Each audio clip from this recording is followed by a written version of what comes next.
Good morning. Buenos días, egunon. We are delighted to welcome you to our first Sustainable Consumption event, organized by Department for International Trade, Spain. We hope this is the first of many, continuing with the good work of COP26, where the world's fashion industry met for the first time and agreed to boost its sustainability ambitions by calling on companies to halve their emissions by 2030. My name is Maria Fitzpatrick. I'm a trade and investment advisor at DIT Bilbao, Department for International Trade Bilbao.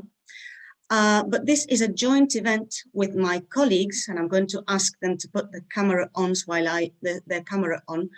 I introduce them. So today we have Lucia Hlavata, Trade and Investment Advisor at DIT Bilbao as well. Good morning. Carolina Vuelta, Trade and Investment Advisor at DIT Barcelona, and Beatriz Asúa, Senior Trade and Investment Officer at the Embassy in Madrid, who is working with Ignacio Hurtado, Beatriz's intern and very valuable intern. Thank you, colleagues. I would also like to mention a few housekeeping details before we kick off. Our event today is going to be recorded, and we will have our Q&As at the end of each panel, but you can post questions on the website. I do please ask you to keep cameras and micros off when it's not your turn to speak, and we'll begin, yeah? So the way we make, use and dispose of our clothes has become unsustainable. Textile production contributes more to climate change, 8% of annual carbon emissions, than international aviation and shipping combined, consuming volumes of fresh water and creating chemical and plastic pollution. Synthetic fibers are being found in the deep sea. Around 300,000 tons of textile waste ends up in household black bins every year, sent to landfill or incinerators. Less than 1% of material used to produce clothing is recycled into new clothing at the end of its life. Every second, an amount of textiles equivalent to a truckload is buried or burnt. The carbon impacts are felt across the supply chain. Manufacturing is still responsible for the lion's share of fashion's overall impact. The growth rate of online fashion will triple this year to account for more than 20% of total sales. But orders will largely be packaged in cardboard or plastic, then loaded onto gas-guzzling trucks, planes and ships. Many will then be returned, requiring another journey halfway around the world. About 70% of the fashion industry's emissions come from upstream activities such as materials production, preparation and processing. The Ellen MacArthur Foundation reported that between 2000 and 2015, global clothing production approximately doubled, whilst the average number of times a garment is worn before it's disposed of decreased by almost 40%. If growth continues at that rate, the fashion industry could use more than 26% of the world's carbon budget by 2050. There is a need to act, and the event today will showcase this. In 2019, the British fashion industry directly contributed £35 billion to the UK GDP, representing a 9.38% increase from 2018. Fashion remains a major UK employer, with 890,000 jobs supported across the industry. Clothing and textiles are identified as one of the 5 key sectors where improved material efficiency and circularity has the potential to reduce the global carbon footprint of the UK, as well as in other countries across the world. The UK fashion industry is working hard to transform and to reduce CO2 emissions, reduce water consumption and its overall environmental impact. The sector is keen to move the UK fashion industry's position from being leaders in creativity to leaders in creativity and innovation. Leading UK designers and brands are committed to addressing environmental challenges throughout their entire business and are signatories of the UN Fashion Industry Charter for Climate Action. So much is going on, and we are trying to do our little bit as an embassy. Today, we're inviting key representatives of UK and Spanish sustainable consumption institutions, departments, and companies to talk about the current trends in the sustainable fashion industry, your commitment to sustainable and ethical practices, and to encourage more companies to sign the Fashion Industry Charter for Climate Action and embrace the Race to Zero campaign. Our programme today starts with WRAP UK, continues with an industry roundtable on the future of textiles, and then we have presentations by Centre for Sustainable Fashion and UAL Fashion, Textiles and Technology Institute. We will have time for Q&As after each panel, so please do write your questions on the website, as I said at the beginning, so that we can action them. Those that we cannot action directly because of time reasons, we will do after the session.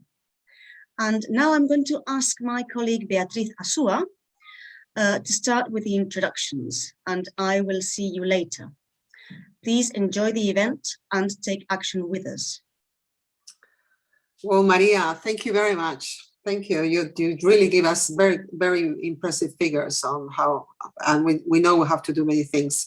Let me introduce you to Sarah Gray. Sarah, you can put your camera on, please.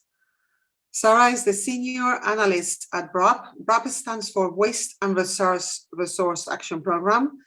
And she does a research which is focused on measuring the environmental impact of textiles. I'm sure Sarah will now expand. And thank you very much, Sarah, for being with us today.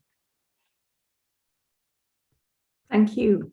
And thank you, Beatrice, and thank you, Maria. Thank you for inviting me. I'm going to share my screen with you. So there,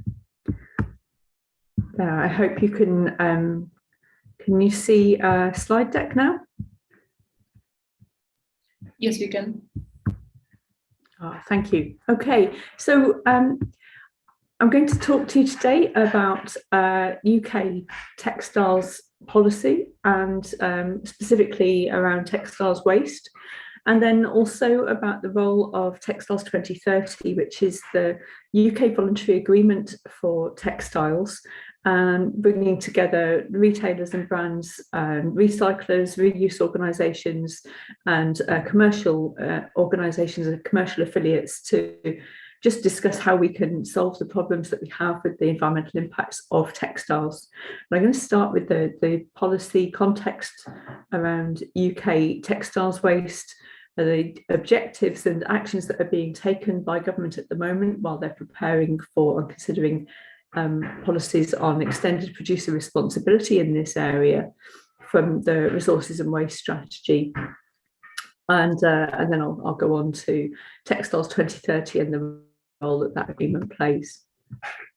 So starting with some of the background, the context to the policy, UK textiles waste, we throw a huge amount away. And the last time that we measured this, something that WRAP looked at for 2017-2018, there were around 900,000 tonnes of textiles being placed in the residual waste stream. So that's just the material that's going to landfill, incineration and energy from waste.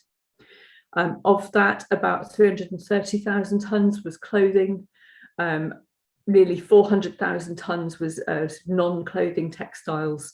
And this is all just in the household waste stream. So it's either being collected in the curbside residual bin or some recycling centres being taken there by households. On the other hand, we're buying a bit over 1 million tonnes of clothing in 2017. So that clothing that ends up in the residual stream is perhaps about 1/3 of the amount that we bought in the first place. And so a really high proportion that's still going to waste. There's clearly a problem there.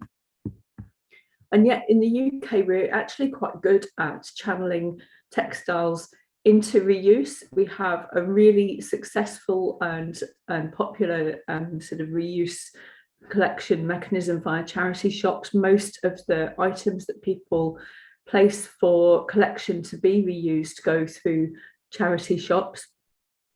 And other than that, it's textile banks. So there are lots of collection banks that are used, much less in the way of door-to-door. We're starting to see more things like in-store collection take-back schemes provided by retailers and brands themselves. So that's the material that's being collected and mostly sorted for reuse and recycling. What happens to it? Around 60% of that is then exported. So it's imported by countries in Africa, by Eastern Europe, around the world. And what we don't have perhaps is as much certainty about what happens to it after that. So one of the areas that there's a lot of room for improvement on is that traceability, tracking of material after it's been collected, and particularly the material that we send to other parts of the world. The reuse that items that are sold through those charity shops, that's about a third, but a third of the items that we're putting out for collection for reuse. And a small amount of it still goes to waste. A small amount of it is recycled into sort of higher value products. I think the exported figure probably hides quite a lot of downcycling into lower grade material, rags and the like. So the government has set out a range of policy objectives to address this. So DEFRA's resources and waste strategy, very focused on the waste hierarchy for textiles. And so first of all, preferably reduce textiles and residual waste. One of the ways that we can do that is by increasing the amount of material that goes to reuse. Recycling, so we need to improve the collections infrastructure. We need to improve our ability to sort materials. And one of the ways that we might be able to afford to do that is if we see a growth in closed loop recycling. So there I'm talking about textiles being turned back into textiles again. There's very little of that going on at the moment. The technology is relatively new for some of it, and otherwise is just there's not so much of it going on. So we want to see a lot more of that. Overall, the policy is intended to reduce the environmental impact of textiles.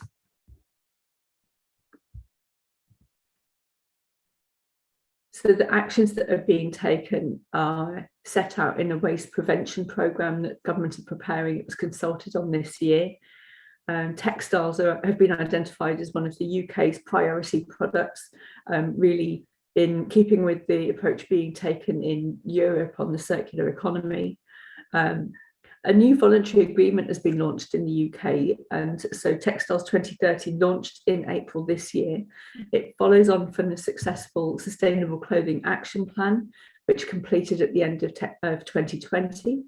And Textiles 2030 is looking to increase the number of businesses that are signed up, increase the membership, and increase the proportion of the UK fashion retail market that are participating, so that we can really account for as much of the textiles placed on the market as possible.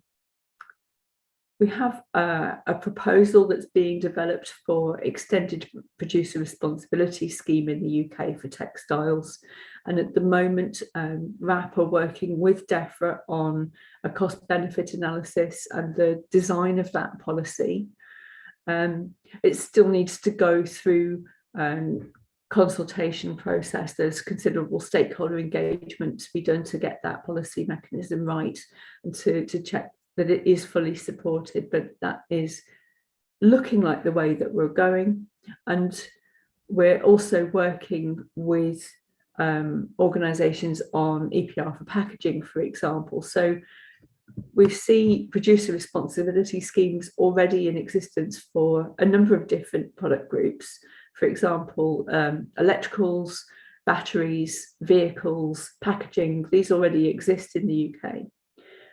extended producer responsibility for textiles looks like definitely a likely next step. It was set out as one of the main policy mechanisms anticipated by the resources and waste strategy across a range of different product types. But textiles is one of the products that's being considered first as a way of upholding the polluter pays principle. To support it, we expect to need to be able to apply minimum standards for eco-design of products. And so for textiles, that means clothing and household textiles that are designed to be durable, to be able to be recycled as well. And so the policy measures that are being introduced should support reuse, should support the growth in fibre-to-fibre recycling. Okay, so Textiles 2030, the UK voluntary agreement launched in April 2021, and we have already exceeded, in terms of the number of members, the businesses signed up are more than there were signed up to the previous programs of the Sustainable Clothing Action Plan, and we're still accepting new members now. So businesses in the UK are very welcome to join Textiles 2030. The vision for that agreement is a UK textile sector which is collaborating to make rapid science-based progress on circularity and climate action. And there's a role for different business and government organisations, including knowledge partners from technology and innovation, from universities, helping us with research, helping us with the evidence base, contributing to form consortia to help us to access funding for the work that we're doing. The recycling and the reuse sector are vitally important to the agreement as we look at ways that we can invest in infrastructure to close the loop on textiles to see more of that recycling, as we look at growth in the ability to sort materials into the right stream instead of going into waste.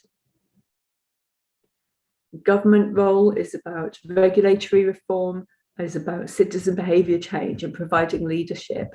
And there's a policy working group. One of the streams for the voluntary agreement is looking at policy considered and facilitating that stakeholder engagement. So bringing the signatories to the agreement around the table to discuss the different mechanisms that are being considered and enable them to input directly into the development of those policies. And brands and retailers, so they have again, a really vital role in terms of taking action, piloting new business models, changing the way that their products are designed, changing the materials that they're made from. And we're aiming for a critical mass of businesses so that the change really becomes sector-wide in the UK. The focus of the agreement is very much on circularity. So we're really interested in what can we do to close the loop, to have recycling rather than waste, what we can do to have design that enables that recycling and also enables products to last for longer. And sometimes it's not easy to do both. So one of the challenges there is, can we design products that can be more durable and also design products for recyclability? Can we minimize waste and pollution at the same time as increasing recycled content? So not easy to do. So one of the themes that we have is around design principles and what are the standards that we should be setting, what are the thresholds that we should be meeting to know that the products that we're placing on the market are designed in the right kind of way.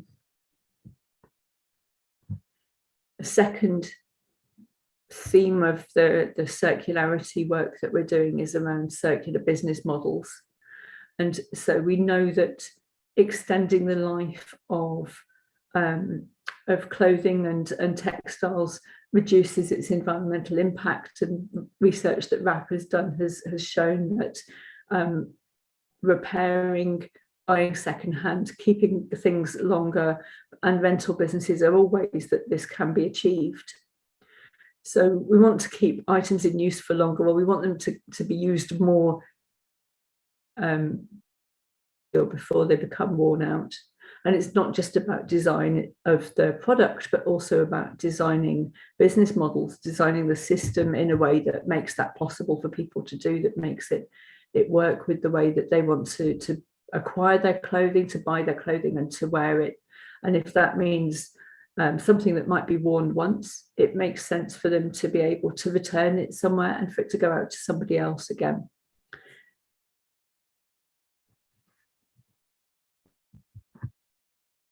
And so all of these circularity themes are around how we can keep things circling around. So the products circling around, designing the system in a way to make that possible, but also the materials. So at some point, once you've retailed something as many times as you can, repaired it, at some point though, we fully recognize those products are still going to wear out. And at that point, we want to be able to recycle them.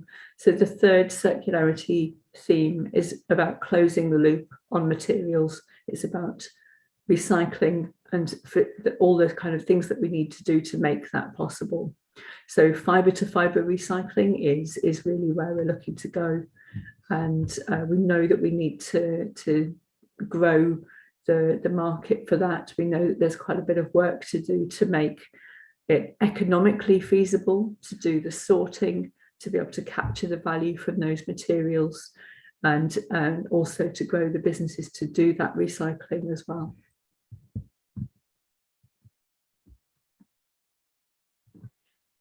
We've looked at why we should do this, and the targets that we've set for the agreement are mainly around reducing the carbon footprint, but also around reducing the water footprint of products. So we're focused on environmental savings.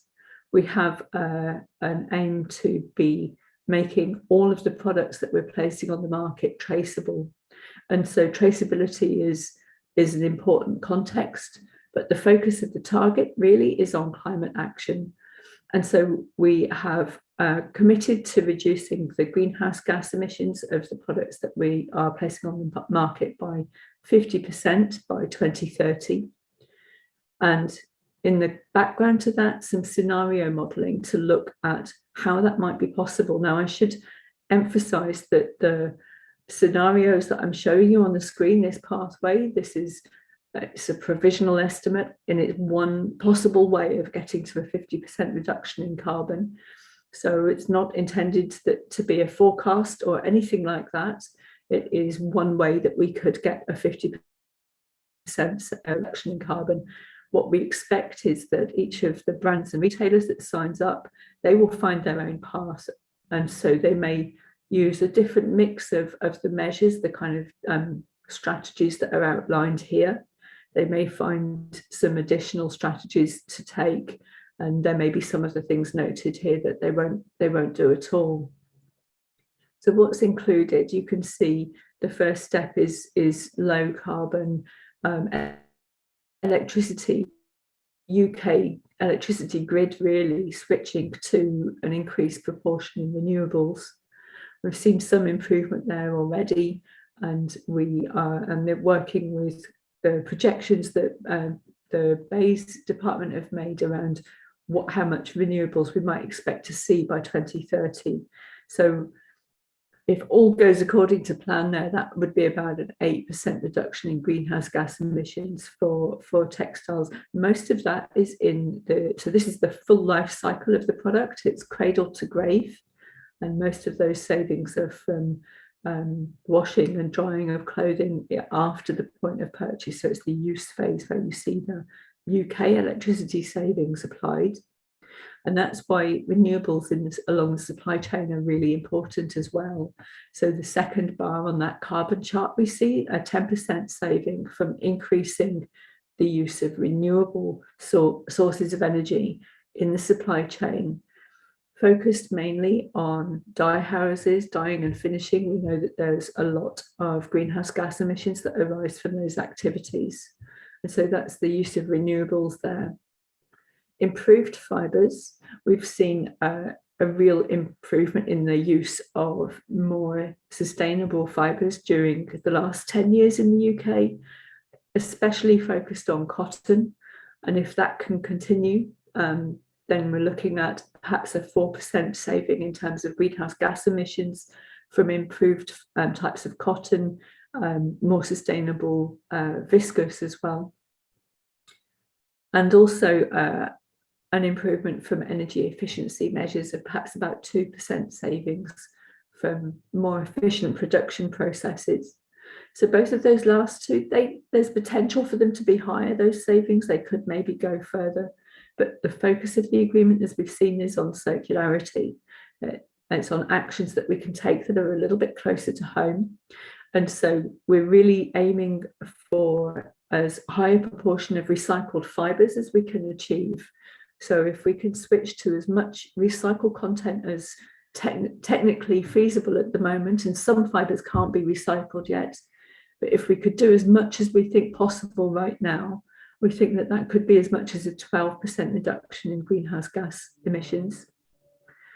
Those reuse business models, things like rental and repair, and increasing the amount of items that go for second-hand that are sold as used items, another 7% reduction in carbon, and then the improved design of people keeping items in use for longer, perhaps another 7% saving from that. And as I say, they're not forecasts. These are just, this is one pathway, this is one way that we see that it could be possible to get that 50% saving that we need to have any hope of being with centigrade increase in global warming by 2050.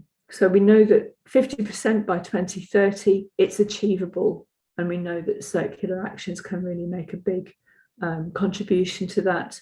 I'm not going to go through the water chart in the same detail, but the actions also help with the water footprint.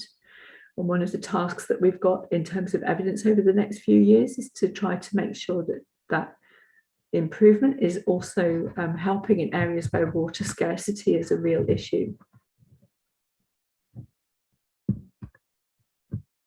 So it is evidence-based measurement, what sits behind those scenarios, and something that we ask all of the businesses that are signed up, especially the brands and retailers, is that they're reporting on an annual basis. They look at their whole life cycle footprint and they report that every year. So that forms part of the reporting of the organisation on what their impacts are, what their hotspots are, what actions are they taking to reduce those impacts. And sometimes the footprint goes up and sometimes it comes down, but we work together to find the actions that we can take that will help to make a difference. So that's it for me in terms of presentation. I don't know if we've got time for questions, but there we are. Thank you. Thank you very much, Sarah. Thank you very much, Sarah. It's been great. Your presentation is absolutely excellent, and we hope we all can do something to do something about this matter. We don't have time now for presentations. We're running a little bit out of schedule, but we are receiving questions, and we will share them with you, Sarah, so you can go back and we will go back to the audience with them. Okay, so now with no further ado, let me introduce the roundtable, which is going to be about the future of textiles. So please come onto stage, Shalha, Carolina, Nick, and Chris. Is Chris had arrived? Oh, I think we're missing Chris. I don't know. Well, who will be here? Well, I will introduce Shalha. Shalha Dubey is going to be the moderator of this roundtable.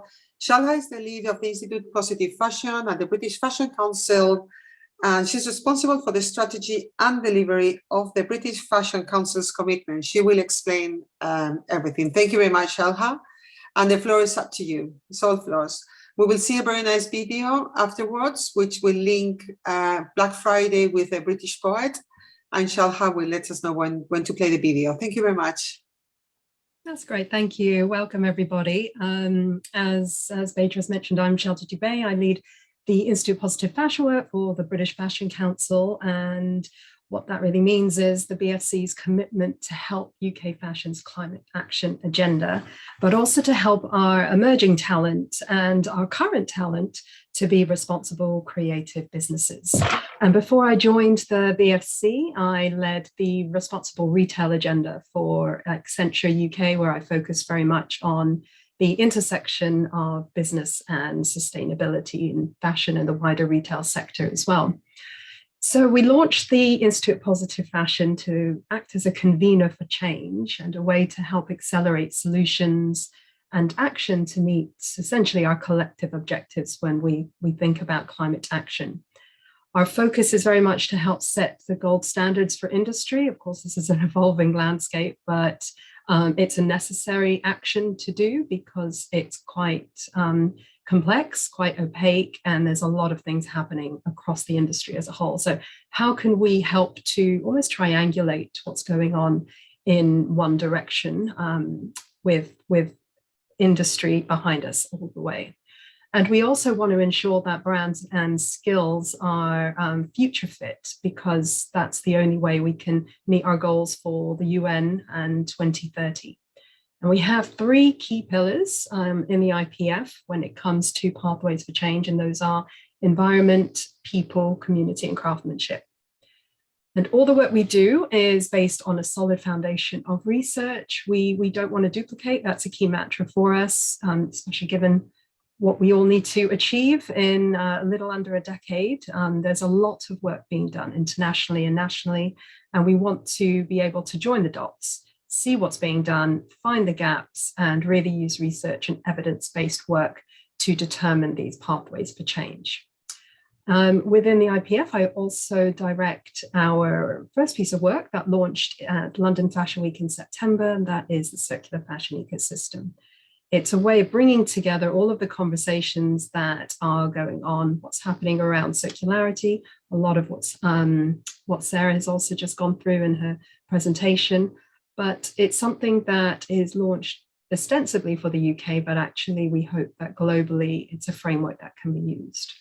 So what I thought I'd do is just quickly share my screen just to show one diagram, which would be much nicer to look at than me talking for the next few minutes as well. So please do let me know if you can see. Yes, we can see it. Okay, and you can just see the screen. Okay, so what I wanted to just cover as well is a little bit of context setting before we begin. So COP, of course, the UN climate conference has concluded. Fashion has had a seat at the table, as mentioned, for the first time. It feels like real change is happening when it comes to fashion and the significant role we have to play when it comes to meeting our global goals and really moving what's needed forward for environmental and societal purposes. There were refreshed commitments for signatories of the UN Fashion Charter, and they included setting science-based targets for those signatories, and those signatories needed to halve their emissions by 2030. Brands needed to work closer with their suppliers and create incentive mechanisms for reducing emissions by 2030, and also setting goals for priority raw materials to have low impact by 2030. The UN Environmental Programme collaborated with the UNFCCC, recognizing there's a huge role for communications to play as a result of being a driving force for change as well. And I guess the other context setting that needs to be addressed in this landscape we're talking about is, of course, the pandemic and how that has emphasized the volume of orders held up in the supply chain, the overproduction, the waste, dead stock sat in distribution centers globally, orders cancelled overnight, resulting in materials and clothing sitting in factories untouched and unfinished. So how can we address this waste, and how can we understand how consumption habits also feeds the rising landfill problem? So before I pass over to my lovely panelists, I just wanted to further just say, what is the future of textiles? How do brands design, make, waste, move product that enables us to be in line with the UN goals? So with that, it gives me immense pleasure to pass over to our great panel for this discussion. I'm going to try to stop sharing my screen if I can. Bear with me.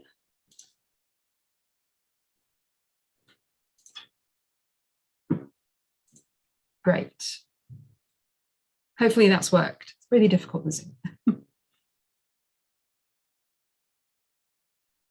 Lovely. Has the screen stopped sharing? Yes, has it stopped sharing? Wonderful. Thank you. Okay, so I'm going to pass over to my guest. I'm going to do it alphabetically as that's just easiest. So as I pass over to yourself, if you could give an introduction about yourself, your role, and a little about your company as well, and how they're meeting the goals of the future of textiles. Carolina, may I start with you? Hello, I'm sorry because I'm trying to put the camera, but it's not allowing me. So just not to delay this, I will introduce myself without letting you see me, unfortunately. So I'm Carolina Alvarez-Osorio. I'm the head of marketing and communications at EcoAlf.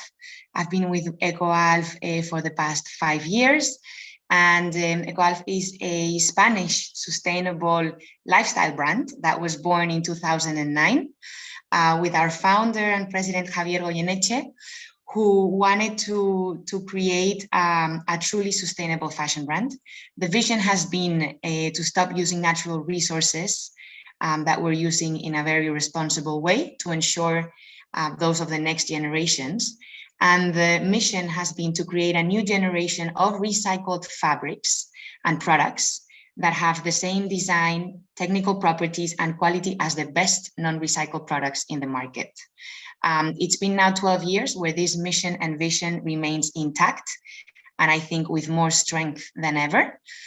We became B Corp back in 2018. We were the first fashion brand in Spain to receive the B Corp certification. And I'm very happy to be joining today this panel talk. So thank you very much for the British Embassy, for Maria, for Bea, and Sarah and Shaila for inviting us to take part. Wonderful. Thank you, Carolina. And now from one B Corp to another, I'm going to pass over to Debbie. Brilliant, thanks, Shaha. Nice to be with you all today. Yeah, my name is Debbie Luffman. I'm product director at Finisterre. I've been at the brand since the very beginning, 13 and a half years. I also run a circular strategy and activism agency of my own called Think Circular. A bit more about Finisterre. We're an outdoor clothing brand. We were founded in 2003. Much like EcoAlf, we are a certified B Corp. We're based in Cornwall down in the UK, and we have a view from our head offices out to the ocean, which is a pretty special place to work. We produce built to last clothing for men and women who share our love of the ocean.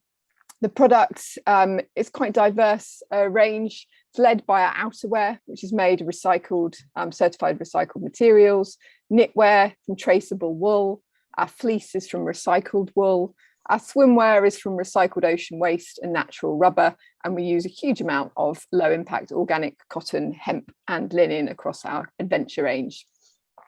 Also not to forget our packaging. Leave No Trace packaging is an innovative water soluble material which breaks down harmlessly in the natural environment. We spend a lot of time as a brand not only on what the product is made of, but we really see the perceived sustainable sort of aspects and valuable aspects of the product is in it lasting for the longest amount of time as possible.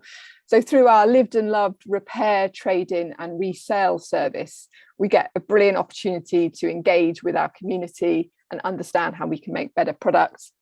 And this is really about trying to reduce consumption, which is the elephant in the room, to encourage multiple ownership and redefine waste as a resource. And when we're not stuck in textiles, we're also facing the other huge challenge that we all face as businesses and the global community of climate change. The sort of uncomfortable truth that making products is very energy intensive. So I'll hopefully get a chance to share some insights of when we mapped our full carbon footprint across scopes 1 to 3, and how the sort of the big job that we have to do now is to reduce our emissions collaboratively, optimistically, bravely, working across our full supply chain and bringing our community with us to basically to affect change at scale and pace, which is the job that we all have to do as businesses. Thank you. Great to be with you this morning. Wonderful. Thank you, Debbie. I'm going to pass over to Cressy now, please. Morning. My name is Cressy. I'm the co-founder of Elvis and Cressy. We started this business in 2005 and actually had no real aim to enter the fashion space at all. The reason we started the business was because London's damaged, decommissioned fire hoses were going to landfill. We thought it was a really beautiful material that should probably have another life. And that really, that started research into what is the best possible next destination for this material. And that's why we ended up making bags, belts, and wallets, because we discovered similar materials, nitrile rubber, have been used in luxury accessories for decades. So we started with the fire hose, but we now rescue 15 different materials, and the model is always the same. So we do effectively 3 things. We rescue materials, we focus on true transformation, because I love fire hose just as it is, but I understand that the vast majority of people might not feel the same as I do. And then we donate. So our third pillar is that we give 50% of our profits to charities associated with the waste. And we do this with everything. So it's not just that the fire hose is the dominant material is rescued. The packaging we make ourselves, also a rescued material. We collect tea sacks from some tea blending fellow B Corps in the UK. We make the lining material, the accessories, the workshop itself where we're based. And I think probably the most interesting thing that we're doing now is that after going through a full carbon analysis of our scope 1, 2, and 3 emissions, we decided that in order to be a net regenerative brand, we had to actually expand our activities into regenerative agriculture. So we have wholesale moved the company to a farm. We're building a new workshop out of straw bales, so a carbon negative building, which some people tell us is going to be the largest straw bale building in Europe. I really hope not, because I'm not up for that adventure. But we have a very experimental farm that will never use sides or izers. It had virtually no topsoil because the previous owners sold the topsoil as a turf cutting business. So it's the perfect place for people who love effectively a wasteland as an opening gambit. But the main principle for us here at the farm is to build topsoil, to bring it to full health and to sequester carbon into the soil. So I think we're a prime example of a business that started innovating in this space in 2005 and are still innovating and are very much ahead of where the industry largely is. I think it's really interesting to be on the call with Finisterre and EcoAlf, because obviously we've all been doing this for more than a decade now, so we understand the nature of let's say the beast of luxury, the beast of fashion. And we also understand how slow it operates, how slow change is happening, and how spectacularly good our industry is at celebrating mediocrity and incremental change. So it's very nice to be on a panel with also revolutionary brands that really are doing the hard work, not the easy 2%, but making the very difficult changes that risk your whole business model. Because isn't business model design probably the bigger challenge and the most fun? But that's us at Elvis and Cressy. Wonderful, thank you. And just amplifying that, there is a real case for increased collaboration for all of us to really point in the right direction, the same direction, to accelerate that change. I think that's what you were just saying there, which is a wonderful sentiment. Thank you. And then finally, I will pass over to Nick. Hi, buenos dias, bon dia, everybody. So Nick Ryan, CEO and founder of Worn Again, co-founder of Worn Again Technologies, along with Cindy Rhodes and Adam Walker. essentially back, again, over 13 years ago, now that we started on this track of developing a process, a technology process, which is essentially, it extracts polyester and cellulose from end-of-life textiles, and it seeks to return those resources back into the supply chain.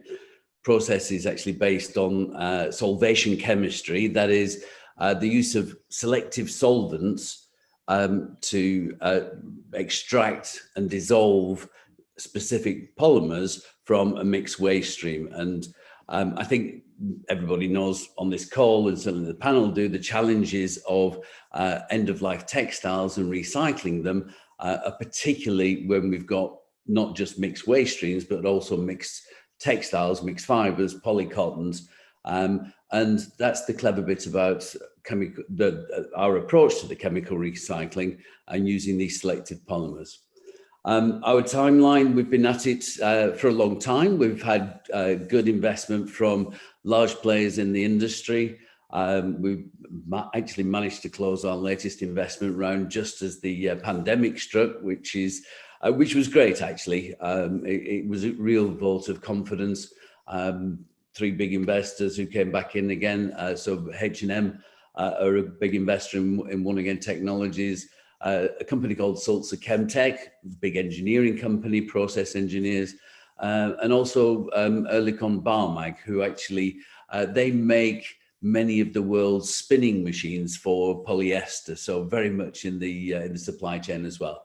And as I say, it was a great vote of confidence that at the time when everything else was stopping and everything else seemed to be falling apart, these guys were willing to actually put the money into us as an investment, because they saw the future, and they see the future of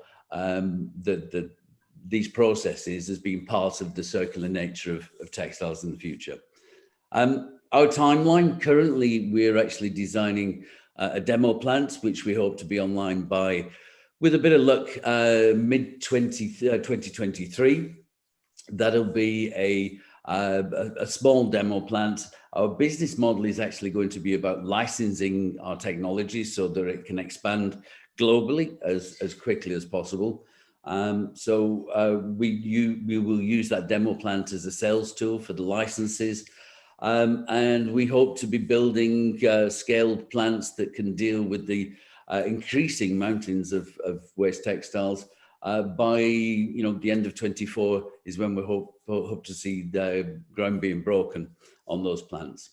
One Again as a company, so yes, our business model is to sell those licenses, but we see ourselves in our role as a much more integrated role, because what we want to do is make sure that we're working with the end-of-life textile feedstock supply chain, because that feedstock is the feedstock for our plants, which without that feedstock, we don't have a business, and our licensees don't have a business.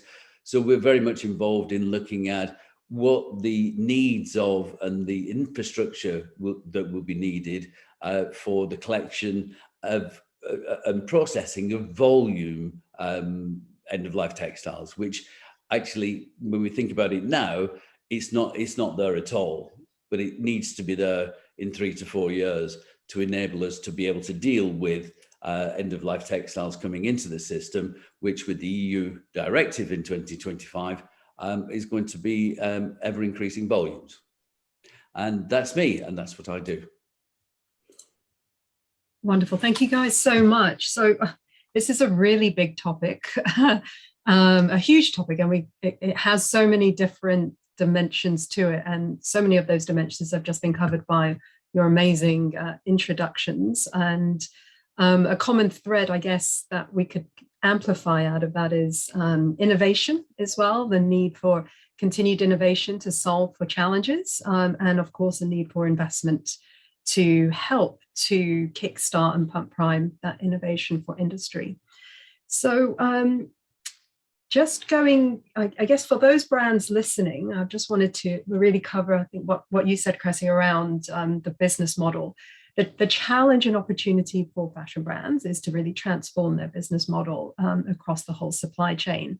And that's quite complex. So if you're thinking about sourcing through to production, sales, and Nick, as you mentioned as well, the end of life, then what is the starting point that brands can look to or think about in terms of that transformation journey? And I'll start with Cressy.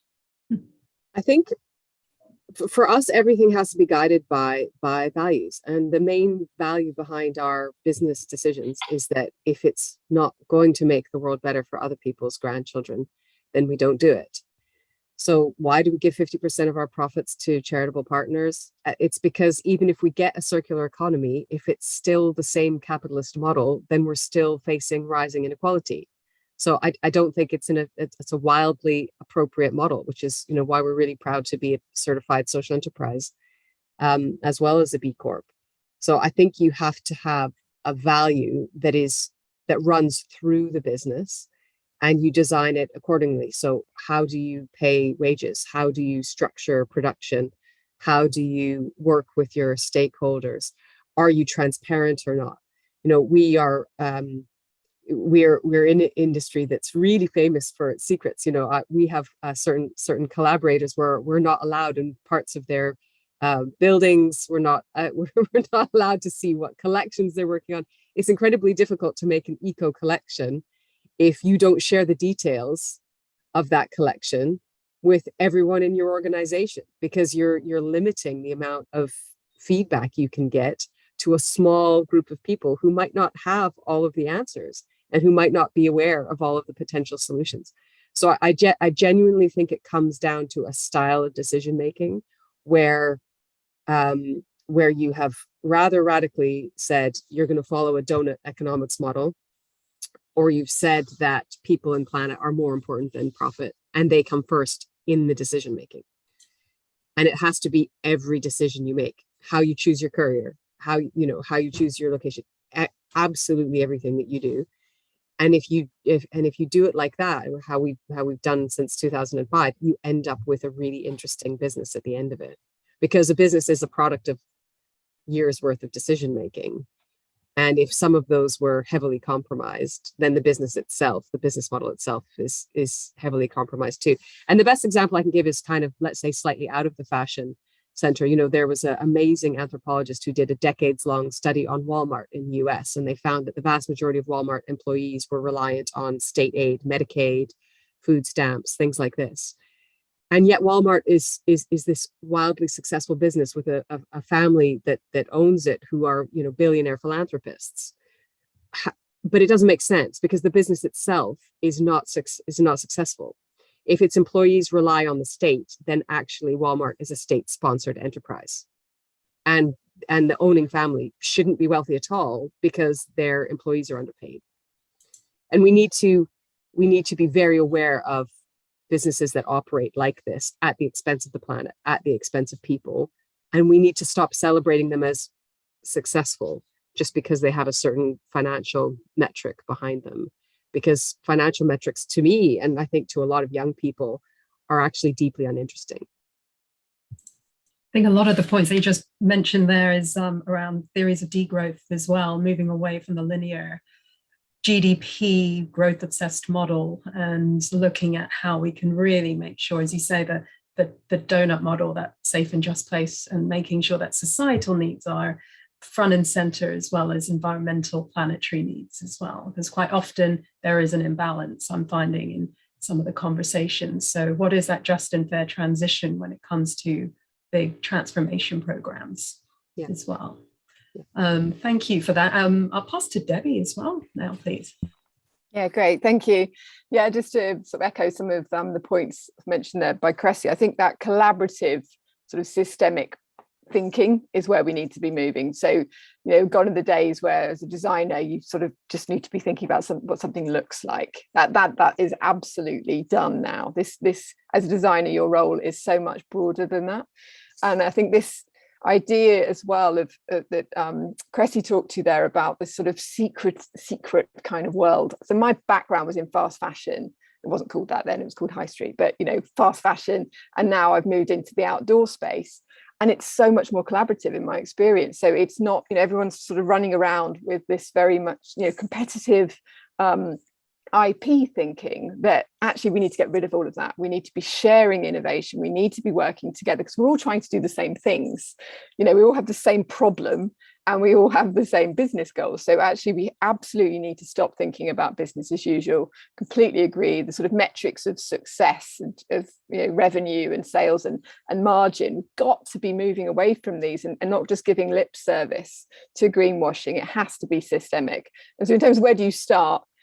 In order to start moving towards a truly circular model, you have to start at the end of the linear model, don't you? It's kind of, you know, fairly obvious. In order to remove there being a linear, you've got to move to this systemic thinking. So designers have to be thinking, how do you scrap the end of life, right? To keep that loop going, which is it's not as simple as you leave it with the designer. It's got to be collaborative, working with the value chain, working with the community. We're all in it together. That's really the gem. That's where we need to be moving towards. Absolutely, thank you. And I guess thinking about that, changing that linear model, making it a closed loop, managing the end of life. What role? I'll pass to Nick first. What role do you see digital and emerging technologies have to play when moving from linear over to circularity, especially with the thinking about context of managing textile waste, for example?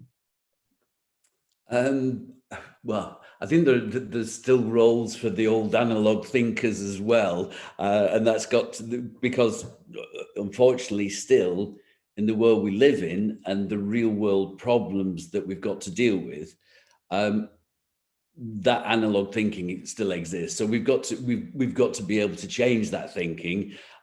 We can employ new digital era thinking and the benefits of that technology. But a lot of this actually is still very much a very much analog way of doing things. If you think about the end of life textile supply chain, and you know, just the last comment made there about we've got to start at the end of that linear consumption phase to actually understand what we need to do then. And at the moment, it really is almost, it's been the same more or less for the last century. It's the rag and bone men approach. It's taking bits and pieces of old rags and reusing what we can, but essentially destroying the other parts of it. So at the heart of it for me is really about, can we reclaim those resources? Now, how do we do that? Who has a part to play in all of that? And I think this is where the transformation in thinking of the whole of the supply chain is, that the brands, the bigger brands, the consumers themselves, the collectors, they all have a part to play. It's the only way that this will work. And I'd really love to see, I've spent 25 years in the whole supply chain. What I'd really love to see is the transformation of those bigger brands, the really big brands, as well as the smaller ones that are already making a difference and they're shouting from the rooftops. But the bigger brands can make a difference by starting to look at how they can be part of those ongoing supply chains. For years, they've worried about their own supply chains up to the point of them selling their product. Now it's the time for those bigger brands to look after that product as it goes through the next phase until it comes back around again. That is the big change in thinking that will make the big change of volume in terms of this challenge of sustainable textiles. Absolutely, thank you. And one of the things that we really focused on in our ecosystem project was around where we identified 13 stakeholders that needed to come on the journey with us to create this target state, and centered around the 3 target outcomes. And basically we need to make less stuff. And what we do have, we need to use it for longer. And the third target outcome being how can we scale those end-of-life solutions, the technology, the infrastructure as well that's needed. And I guess just focusing on, I think what we're talking about really is keeping value in the system for longer. And how does that, Carolina, in your perspective, that value really translate into new business models that brands can adopt when it comes to engaging with their customers beyond the point of sale? How does that value keep in the system? I think it was mentioned by both Chrissy and Debbie.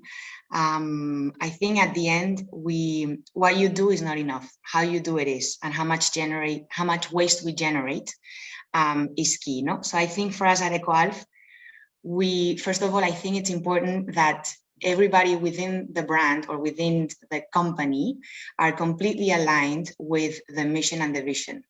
And to me, this is key, no? To make sure that everybody, for us, the whole team knows that we're facing one of the most critical times, which is climate change. And we are here to find solutions and to continue to fight to protect the planet, which means this is not easy. I think everyone here knows that at least now it's becoming a more prominent subject. But 10 years ago, 12 years ago, nobody wanted to listen to this. The technology was difficult to find because nobody truly saw or believed in it. How come you can have waste transform into high quality yarn and high quality products? And I think first of all is making sure that everybody understands that. And for me, what's very important and to be able to understand it is education. And this is how you were asking, no, with our customers. I think for us, we with everything that we do, we try to showcase how we do it and why we do it. To try to, in one hand, to educate the consumer to understand what does it mean and why we're doing it, but also to within us internally to make sure we measure and we monitor and we improve every season. No, so to give you an exact example, during COVID, we integrated a Become technology, which is basically a traceability tool that we tell you behind each garment, not just how it's produced or the impact it has on water savings or CO2 emissions, but also where it's coming from, how many people have touched that product until it reaches the end consumer. No?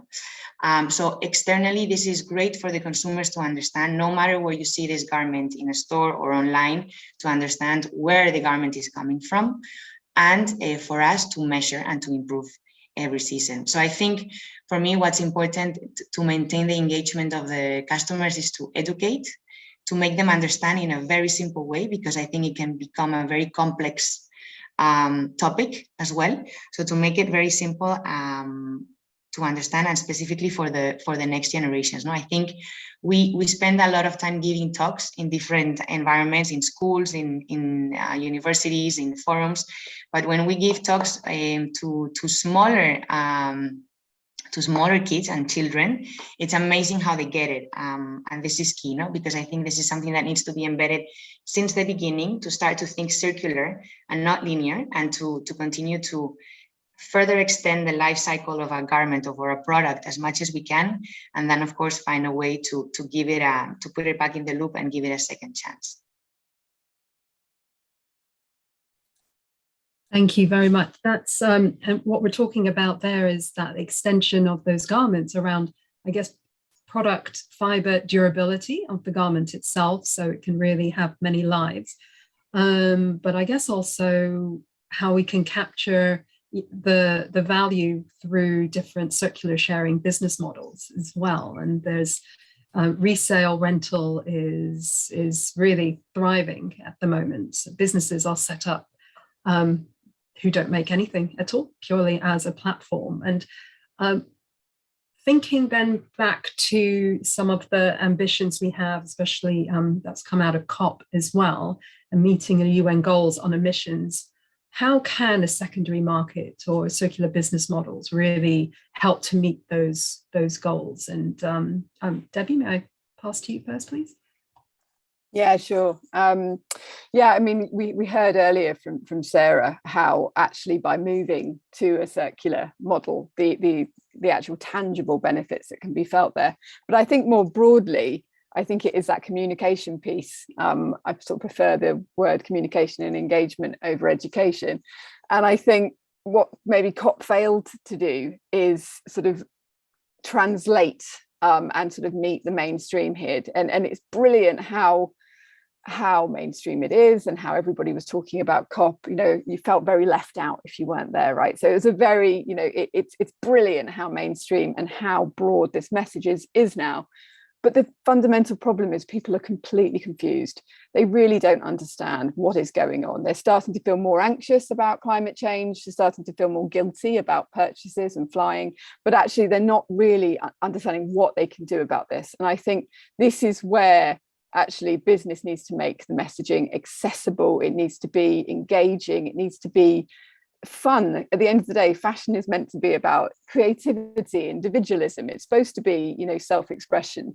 And I think the job of fashion businesses is to bring people back in, to bring the individual back into the fashion system, the fashion ecosystem, as you brilliantly put it. And that's where the secondary market can really thrive.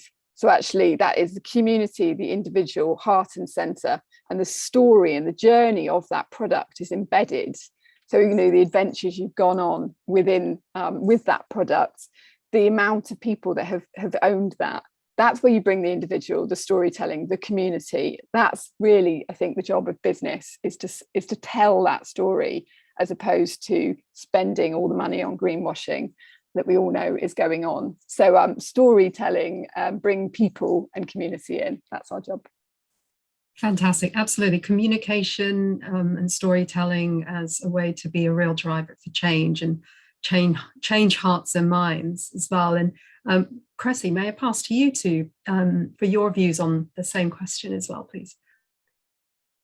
I mean, I think what I love about the circular economy is that there's so many solutions that can feed into delivering it. So no one company is going to deliver a circular economy on their own, which is why all of the stories here, which are unique and different, are all inherently relevant. But I love that Debbie brought up storytelling, because, you know, just before COVID, I went to Munich Fabric Start. This is where a lot of the companies would go to find the fabrics that they're going to design with. There's a few big events every year where the mills all come together and represent their fabrics. And it's basically 20 football stadiums filled with fabric. It's just this huge cornucopia of fabric. Less than 1% of what is there is in any way sustainable. And that's why EcoElf had for such a long time such a problem finding materials to work with. That's why we're all desperate for Worn Again to get not just to the test phase for their plant, but to have a plant delivered.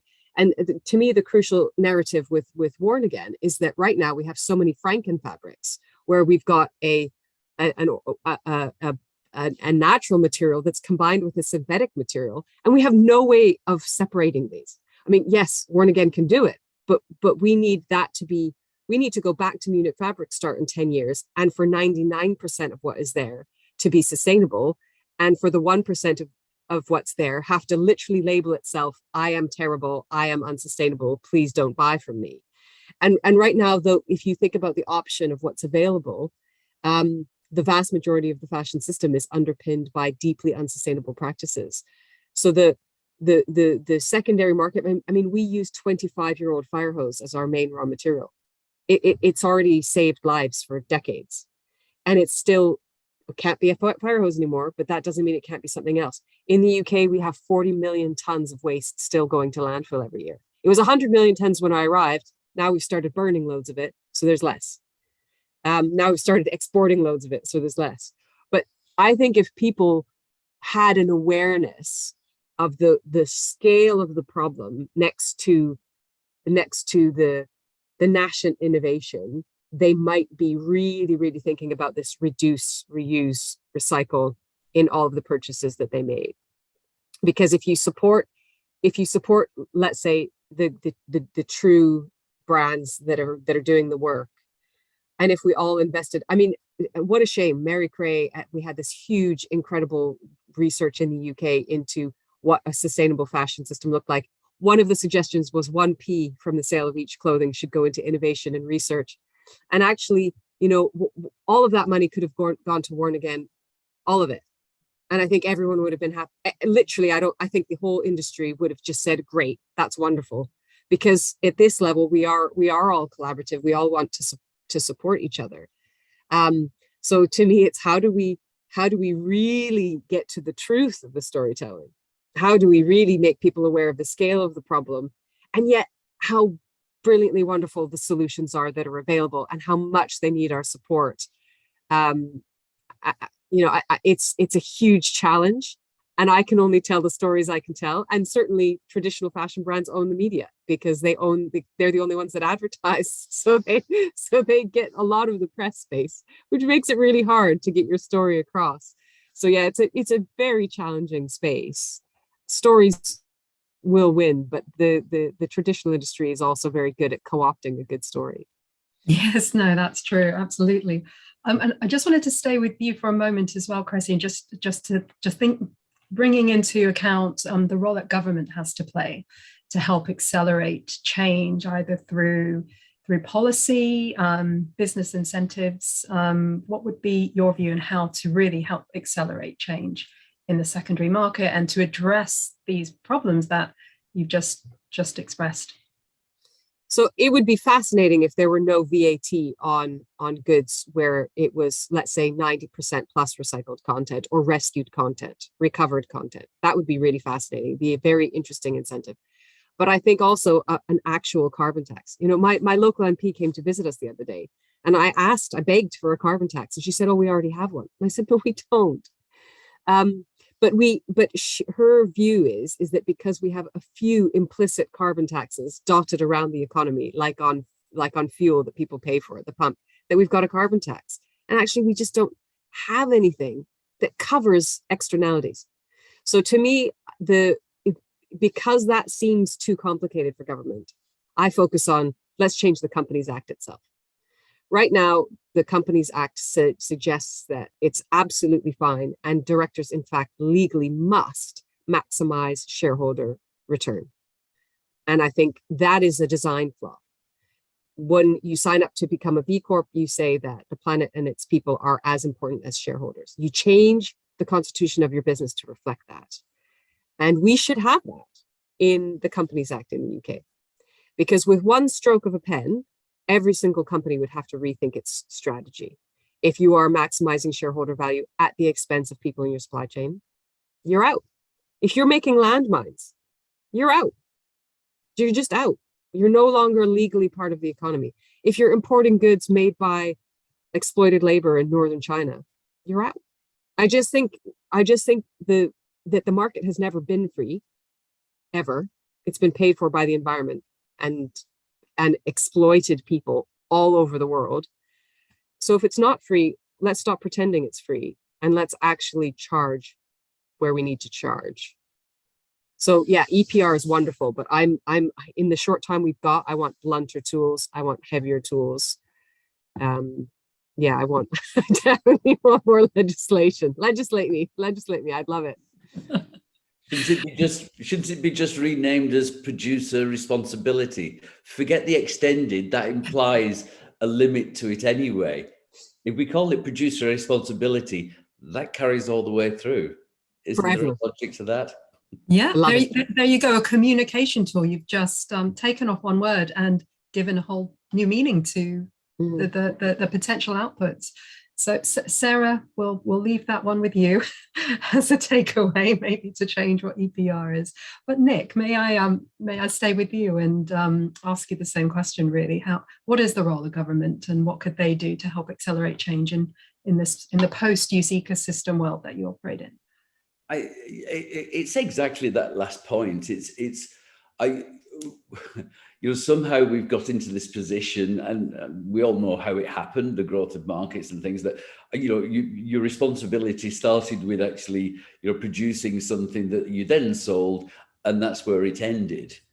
And we all know, and Cressy explained it wonderfully then, we all know that we've got so many more responsibilities. As just human beings on this earth, we all have responsibilities that extend much further than simply extract, sell, and then you're on your way again. And it doesn't happen like that. what role do governments have? Governments are traditionally, they've been reluctant to get involved in things, but this is actually a responsibility of government. It's a responsibility of many areas of government, but also what they can do is actually just turn around and say, right, no, you're a producer, you're responsible for that product. Whether or not you still own that product, you're responsible for it, because if you carry on selling those products, you've got to be responsible for the other end. What's the easiest way to do that? I'm not sure.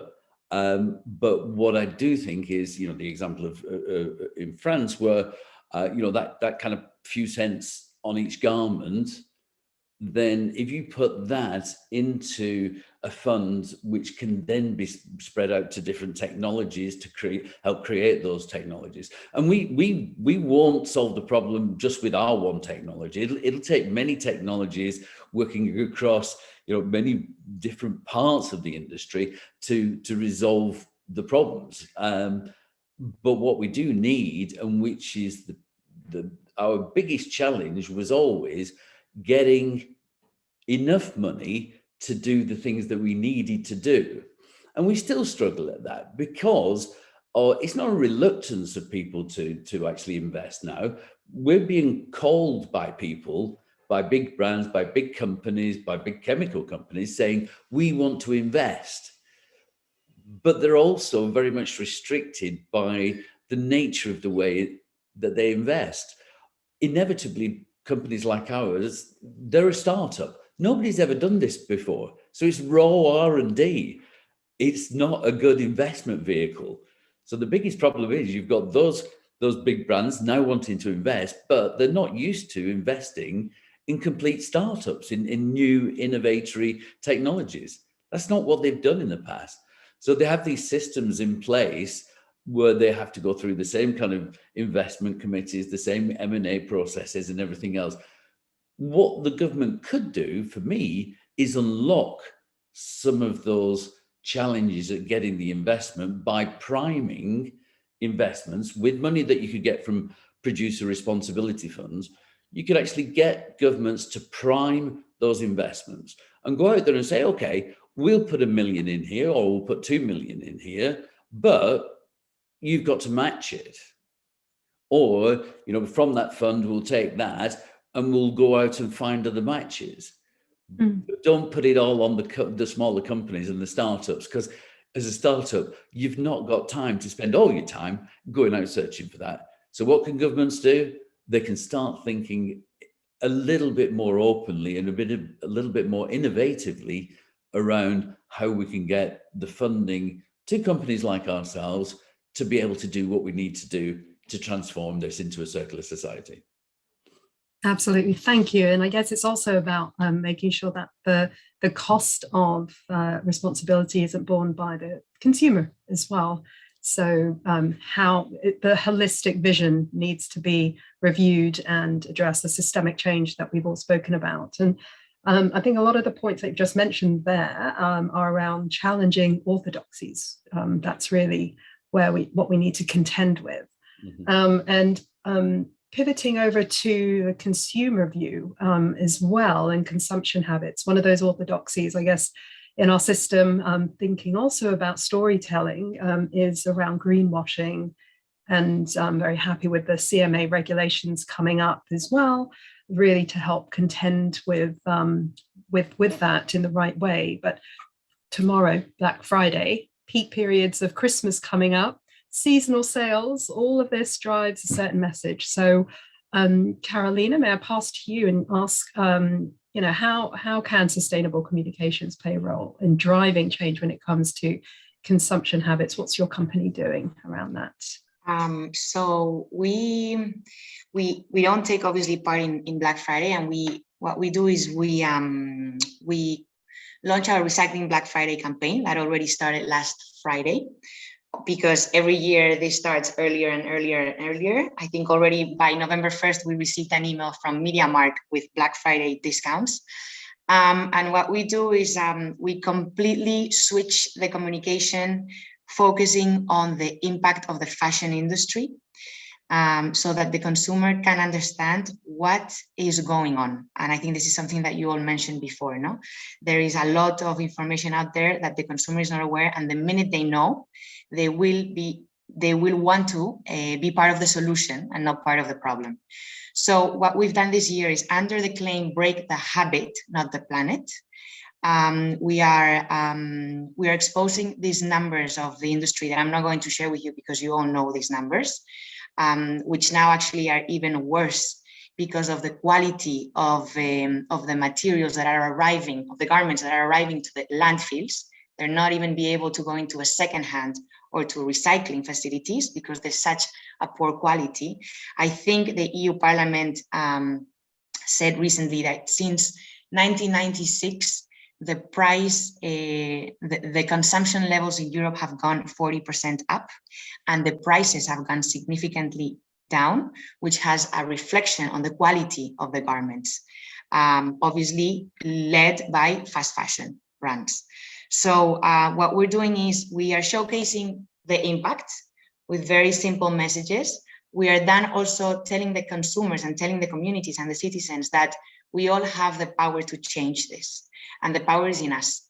So we're giving some tips, which are our 6 tips from the main one, which is reducing, really looking into high quality products that have a timeless design that will last a long time in your wardrobe, but really simple things like looking at the wardrobe, because I think it's around 40% of the clothes in our wardrobes that we wear. So the rest is untouched.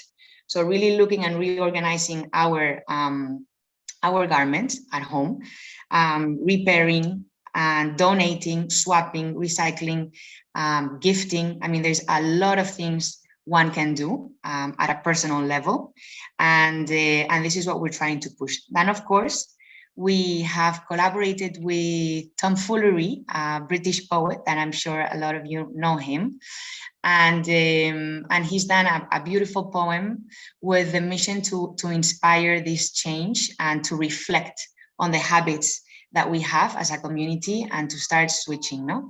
And the idea is that the poem reaches children, kids, and all generations to start thinking about our habits and to switch them before it's too late, before there is no more space in the pile, because this poem is called Pile On.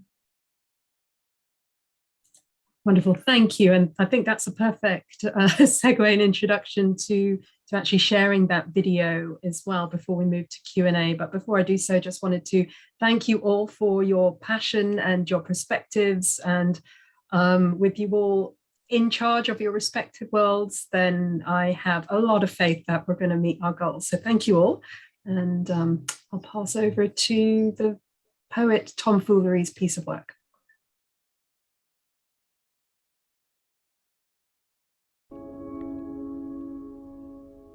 With every fibre of our beanie, every sock in the sock aisle, every t-shirt that's not trendy, time to chuck it on the pile. Every flip-flop that's gone floppy, or shoes that ran too many miles, every garment that's got holy, time to chuck it on the pile. Every sandal, skirt or sweater made from intricate textiles, every long coat, cap or jacket, time to chuck it on the pile. Every outfit you once showed off for being oh so versatile is now a nuisance to your wardrobe. Time to chuck it on the pile. Every dance move done in high heels, every trainer for freestyle, every slipper that's now slipped up, time to chuck it on the pile. Every knicker, bra or boxer once used to spellbind and beguile, every bikini now too teeny, time to chuck it on the pile. Each cashmere jumper, leather belt or handbag made from crocodile, every woolly hat turned sheepish, time to chuck it on the pile. Every suit that doesn't suit you because the colour's out of style, every dress that needs a dressing, time to chuck it on the pile. The day will come when we all notice there isn't room left on the pile. A world once beautiful and precious became a land filled and defiled. And all aloud, we all will wonder, was it really all worthwhile? We pushed so hard for fast and cheap and new that we forgot to stop and smile. It is my hope for every country from far away to my fair isle that we rethink consumption levels and habits break that are so vile. If you agree, start this Black Friday. Have a go, give it a trial, and let's build a world together where we don't chuck it on the pile.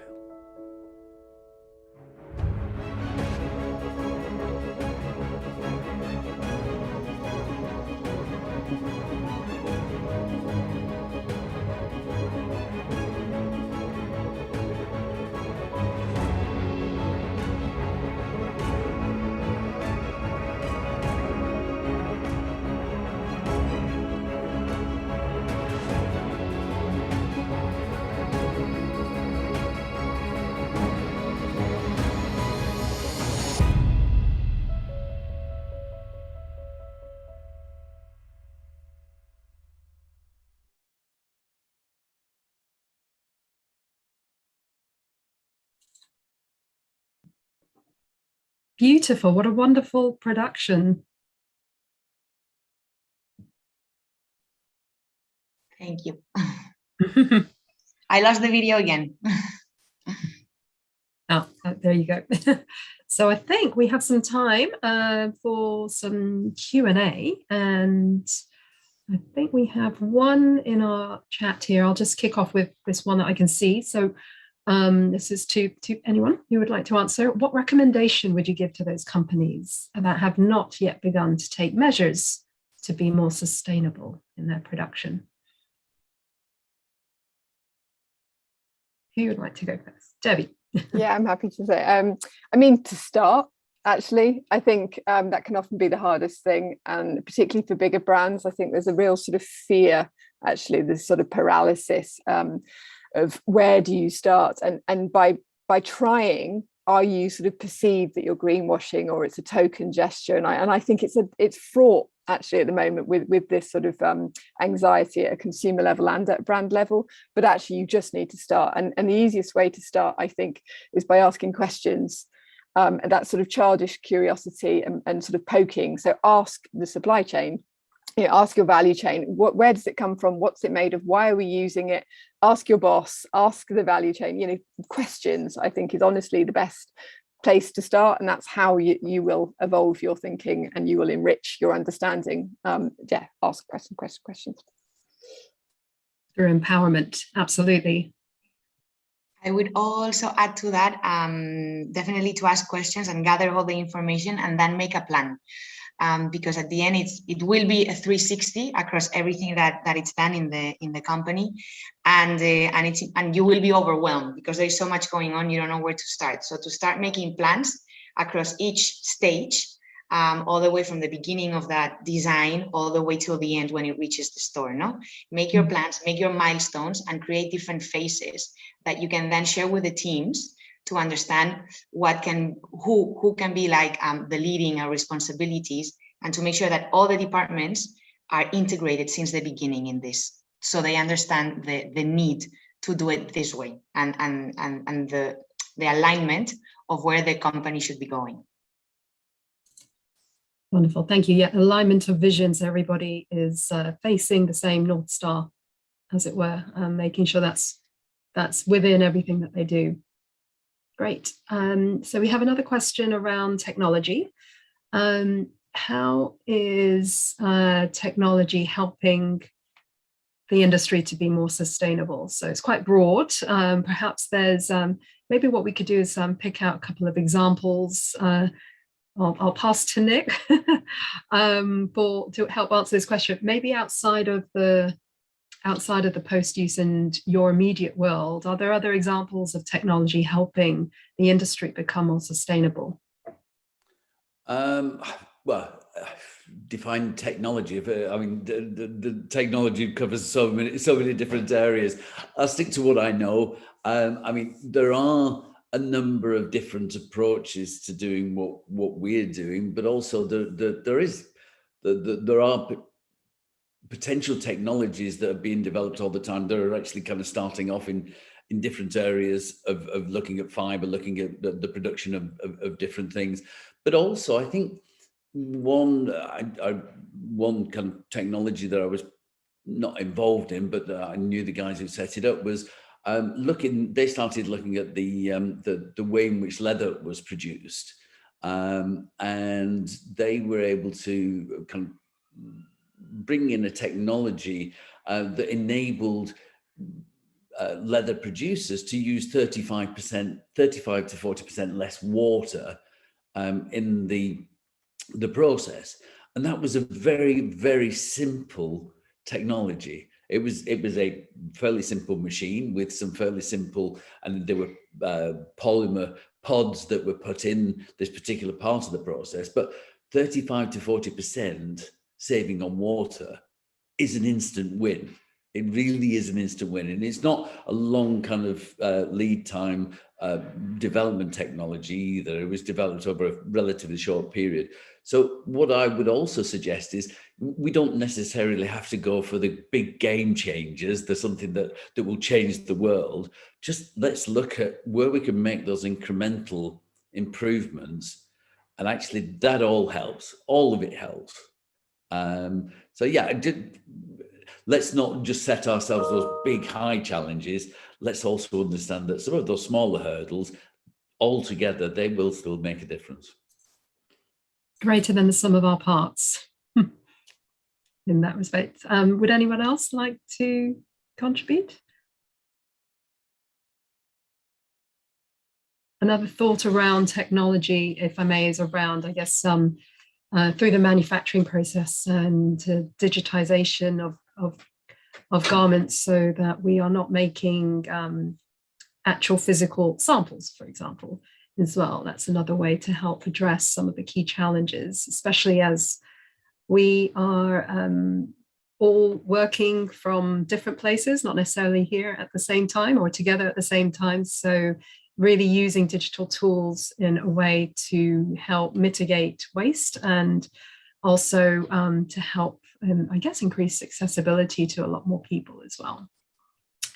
So I'll move on to another question. How do you see the sector, I guess this is a forward-thinking visioning question, how do you see the sector in 2030? What will be the main goals that we would have achieved? Maybe thinking around the SDGs, I guess, could be a good way to think about an answer here. I'll have a stab at it. I think it really depends on what happens in the next 2 to 3 years. If we get some legislation, great. If we start to police modern slavery legislation that already exists, then fantastic. Then we're going to start to see real changes. If one of the biggest focuses at COP was the amount of investment capital is actually available to make these kinds of changes. If that investment capital gets unlocked in an appropriate way to work with the novel technologies, as Nick was saying, it's quite difficult for traditional investors to go for hard R&D. They love to look at stable returns. But if we have a few key things, legislation, investment, if we have a few key things like that get unlocked, then 2030 could be an amazing time. But if we continue to have leadership like we have in the UK at the moment, which is unfocused and not specific and actually quite weak when it comes to climate change, then we're in trouble. Then we're in real trouble, because this is the decade and we'll lose that time. So I think it's a closely run race, and I'm not sure if catastrophe will win or not. But it depends what happens in the next few years. Absolutely, and what I love around COP this year is how it's really penetrated the public consciousness, much more so than any other previous year, in my opinion. And how there is this groundswell of emotion and citizen action around driving change forward. And we see that very prevalently in not just Gen Z and the Alpha generation, but much more commonplace as well. So I wonder if those trends and those external externalities will also play a leading role in how we will get to our goals, especially as you say, Cressy, in the next 2 or 3 years, what's going to change with those pressures. Okay, any other comments before we conclude? We're almost at time. No, just a huge thank you on behalf of everybody for a fantastic panel. So much inspiration and provocative thinking. I hope everybody listening is taking away a lot. I definitely have. So thank you so much, Carolina, Debbie, Cressy, and Nick, for your contribution, for your time. I'll pass over to Beatrice. No, I just wanted to say thank you very much on behalf of all the team that we have organized this event. And thank you very much for being with us. And once more, we will follow up with all of you. We'll let you know if there are any more questions. And now I'm passing on the word to Maria Fitzpatrick, as she will introduce the next panel. Thank you very much. Hello again. Thank you so much for such an interesting panel. I take away important terms such as education, responsibility, investment, collective awareness, and many more. It was really inspiring. And now we go to the second part of our program today. And I see that we have already on the screen Dr. Mila Burchikova. Hello. I said it well, Burchikova? Yeah, perfect. Okay, Well, Lucia told me how to say it, you see. Oh, okay. We've got a practice session. Okay, great. And Dr. Mila Burchikova is a researcher at Centre for Sustainable Fashion, London College of Fashion. She works across a range of research and knowledge exchange projects with focus on human dimension of fashion and alternatives to the current fashion system. And today she's going to talk to us about fostering sustainable practices. So, Mila, the floor is yours. Thank you very much, Maria, for the introduction. And hello, everyone. It's a pleasure to be here. And I'll just try to share my screen. So bear with me for a moment, please.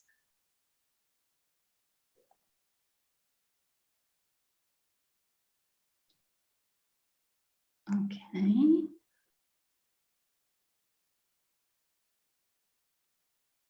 Let me see. Can you see my screen now?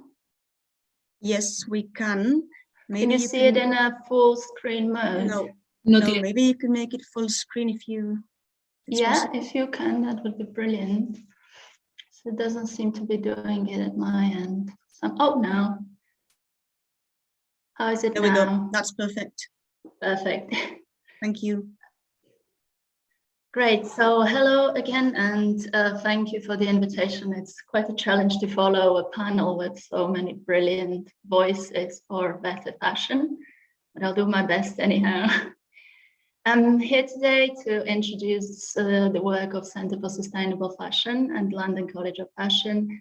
And as Maria said, to talk specifically about our work on how sustainable fashion, micro and small businesses are transforming the fashion sector.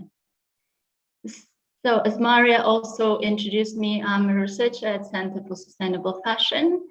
I have over 15 years of experience of working in socially responsible design and systems approaches to design. At the Centre, I work across research and knowledge exchange projects, and again, as Maria said, my main focus is human dimension of fashion and alternatives to the current system.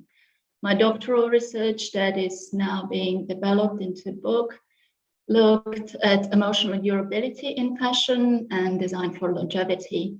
I'm also a designer and maker, and have been running my slow independent fashion studio for the last 15 years.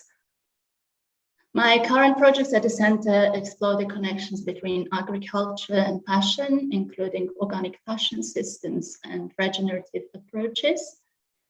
Together with my colleagues at CSF and the UIL Fashion Business Research Centre, we have also just started on a project for the Policy Evidence Centre in the UK, collating evidence on how micro and small fashion businesses can be catalysts for net zero goals, resilience, and sustainable prosperity. So to tell you a little bit more about Center for Sustainable Fashion, the center was established in 2007 by our director, Professor Willis Williams.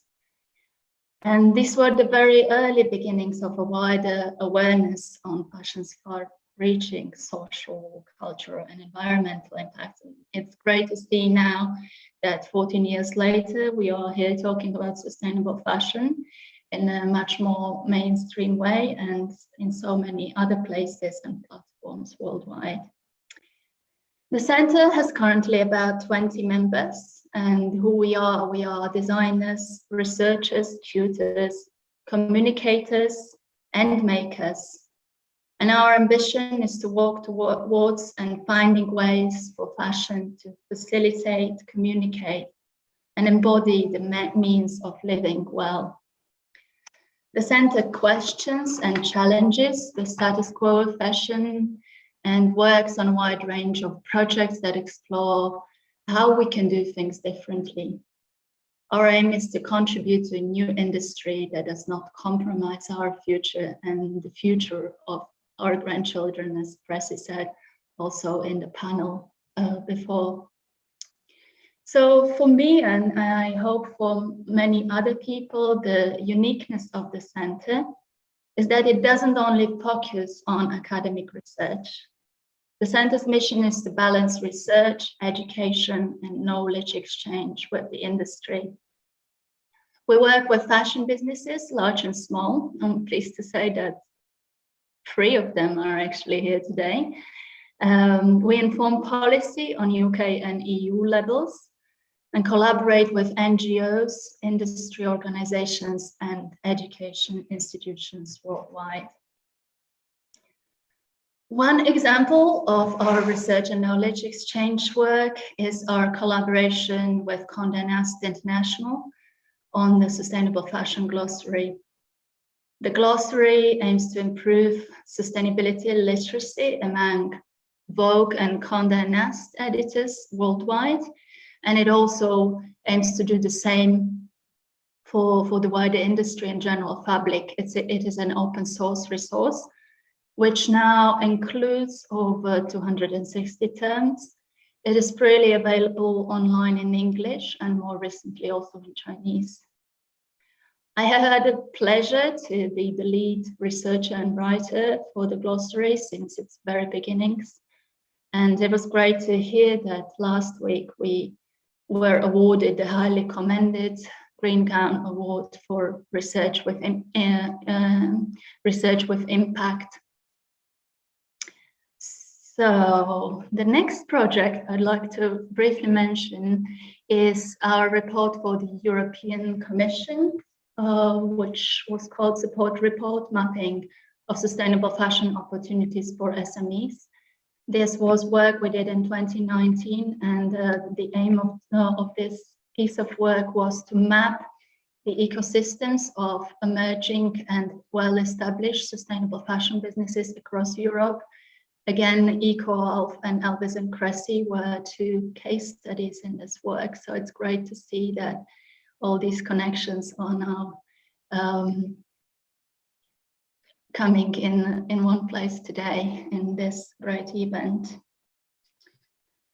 So to move on to the focus of today's presentation, I'd like to talk about the project Fostering Sustainable Practices that we have been working on over the last 3 years. So as we've seen from many examples this morning, the UK has a unique profile of design-led fashion, micro and small enterprises.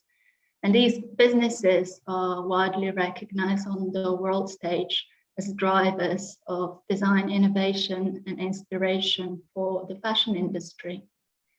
And increasingly in recent years, fashion Mscs are demonstrating alternative ways of doing business with sustainability mindsets and purpose that focuses more on on more than economic goals, and focuses on what we call sustainable prosperity.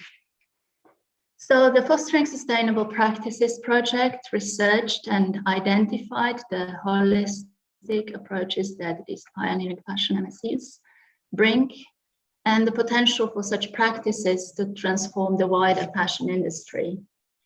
It was a collaborative research project that was led by the center, but it included other research institutions such as Open University and Middlesex University's Center for Enterprise and Economic Development Research. We worked with over 40 micro and small businesses over 2.5 years. And again, I'm glad to see some of them here today. So one of the key outputs from the project was the guidebook Fashion and Sustainability in Action. The guide is aimed at those who support fashion businesses to help them recognize, support, and amplify the work that these designers are doing by implementing new measures of success for fashion business.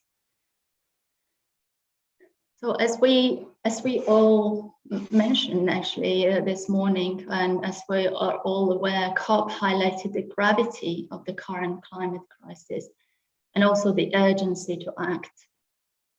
It is clear that now more than ever, we need to dare to do things differently for our own future and the future of those who come after us.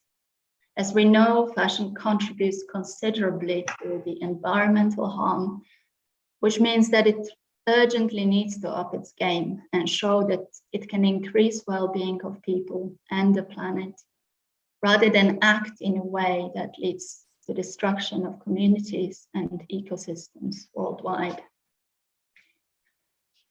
I'm very pleased to say that through our research, we have found strong evidence that these new stories of fashion already exist, and that there are many businesses already emerging and many of them working for many years, such as Finisterre, Vincent Cressy and EcoHealth, that are contributing to better environment, society, culture, and also to kinder economy. And this is what we call sustainable prosperity. So what is sustainable prosperity? The businesses we have been working with think, act, and measure success in much broader terms than solely financial profit. Thanks to their human scale, what is successful is often considered in relationship to their personal values and the fulfillment and satisfaction that they draw from their work. Sustainable prosperity is then a state where individuals, cultures, societies, and the environment can all thrive within planetary boundaries. Sustainable prosperity means long-term quality of life for people and nature everywhere. It cares for nature because we know that rich biodiversity, clean water, air, and fertile soil are all critical for the well-being of everyone and everything on Earth. Sustainable prosperity recognizes that economic prosperity is critical for global equality, but on its own, it's an insufficient metric of human well-being. Sustainable prosperity enables decent work and long-term livelihoods everywhere. It also allows enough time, energy, and opportunities for personal development and participation in culture and community. Subjective measures such as happiness, satisfaction, and finding meaning in life are highly valued in sustainable prosperity.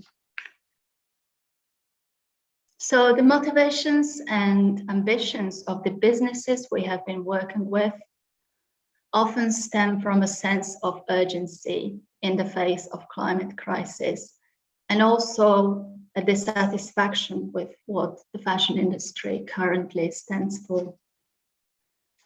These are a new breed of designers who want to stay true to what they believe in by doing something that matters Examples include making a positive impact on the environment, culture, or society, or getting up to the job that makes sense to them every morning. Also looking after each other and making themselves and others happy. Many of the people we worked with have taken lessons from their own professional involvement in the mainstream fashion industry, which I'm sad to say often resulted in disillusionment with the lack of meaning and the wastefulness of the current system. So for looking at sustainable prosperity across the 4 agendas of culture, society, environment, and economy, we need to really look at what we value as individuals, as society, and as businesses. Because what we value affects what we do, it defines our conversations and everyday decisions. For example, as the economist Mariana Mazzucato says,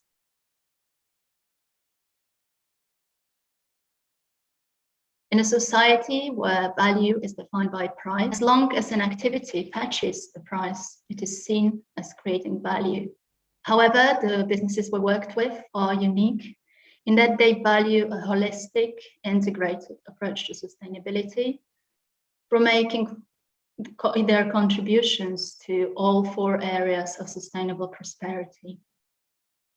I will now introduce the 4 areas of prosperity in more detail, and we'll also talk about how they translate into the context of fashion business. What is cultural prosperity? Cultural prosperity creates an environment where diversity and cultural heritage, art and craft traditions, customs, beliefs, histories, and practices are recognized and valued.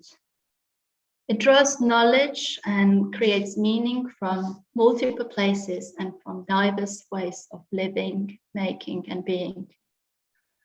Cultural prosperity thrives on distinctions linked to experiences of gender, race, sexuality, nationality, physical abilities, skills, neurodiversity, socioeconomic status, or professional background.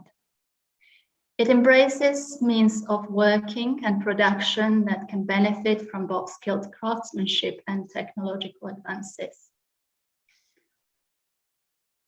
In the context of the fashion business, cultural prosperity broadens definitions of success beyond traditional metrics, such as public recognition and profit. Staying true to personal values and hopes and having a sense of fulfillment and purpose in life are equally important in sustainable prosperity with culture aspect. This means a radical culture change towards sustainability in action that brings together all 4 elements of sustainable prosperity. So some examples of how fashion businesses can contribute to cultural prosperity. So it is about spotting design opportunities in multiple places and applying their design skills in diverse ways and beyond designing products. Debbie mentioned previously in her talk that she thinks that the times where designers' role was in designing the looks is far behind us, and this is luckily what we've been also finding in many other examples that we've been working with. They can also create a new kind of fashion by proposing better possibilities of fashion can be, and also destroying the old and harmful ones. And then it can also be about raising awareness about the social and environmental issues in fashion and reconnecting each other with nature. So one example of the businesses that for us exemplifies cultural prosperity is the app currently called Move, that enables sharing and the swapping of clothes that that people own that they may not wear on an everyday basis. So it's disrupting the current fashion system by changing the fashion habits.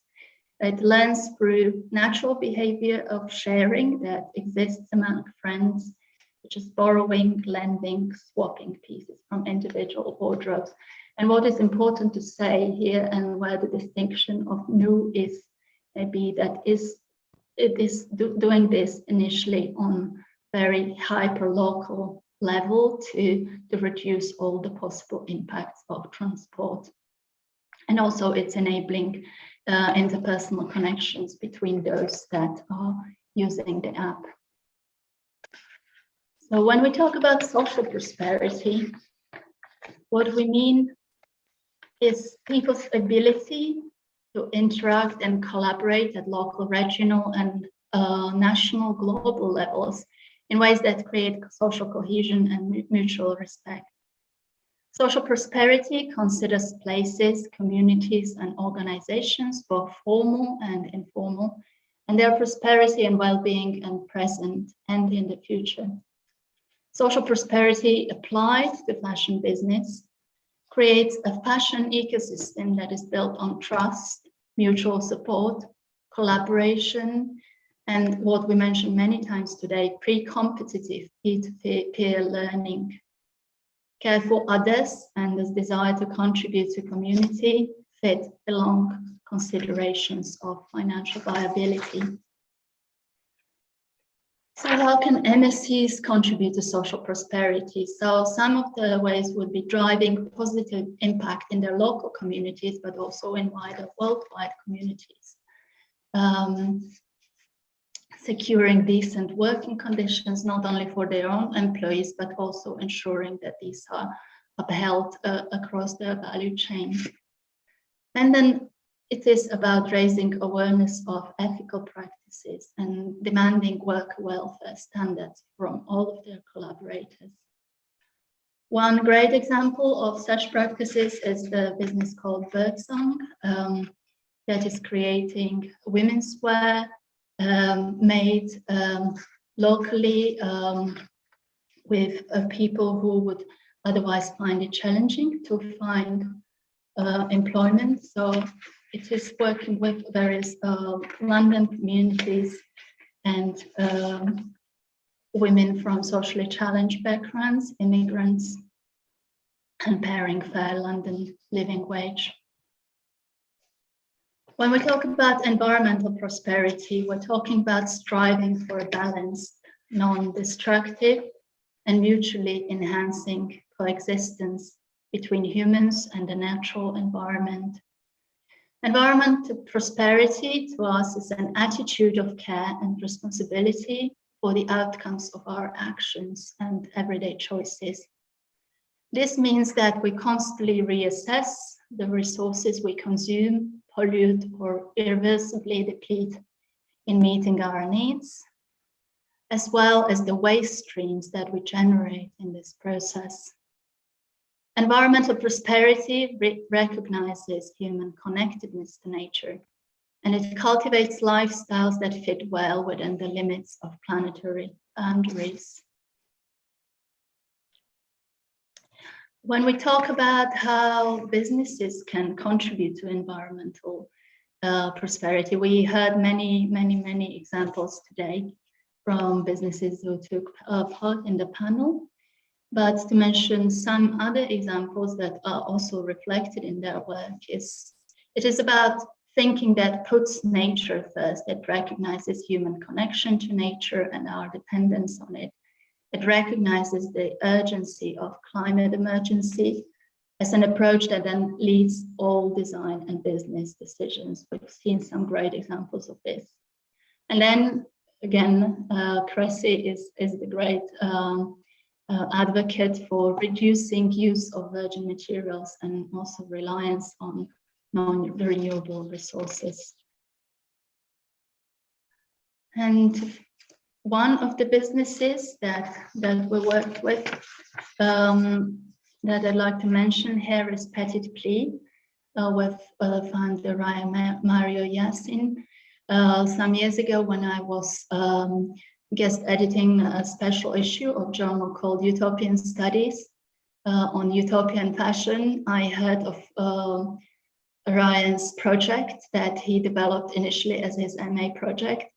And it's amazing to see that now, 5 years later, Petit Pli has begun as a kind of a little bit of utopia, or Ryan's ambition to something that he'd like to see in this industry, is now a thriving business that is growing its impact year by year and has now grown from children's wear to adults wear, and there will be many more things to come. So the main focus of Petit Pli is using innovative pleating technology that enables multidimensional growth of children's wear for up to 36 months or 7 sizes.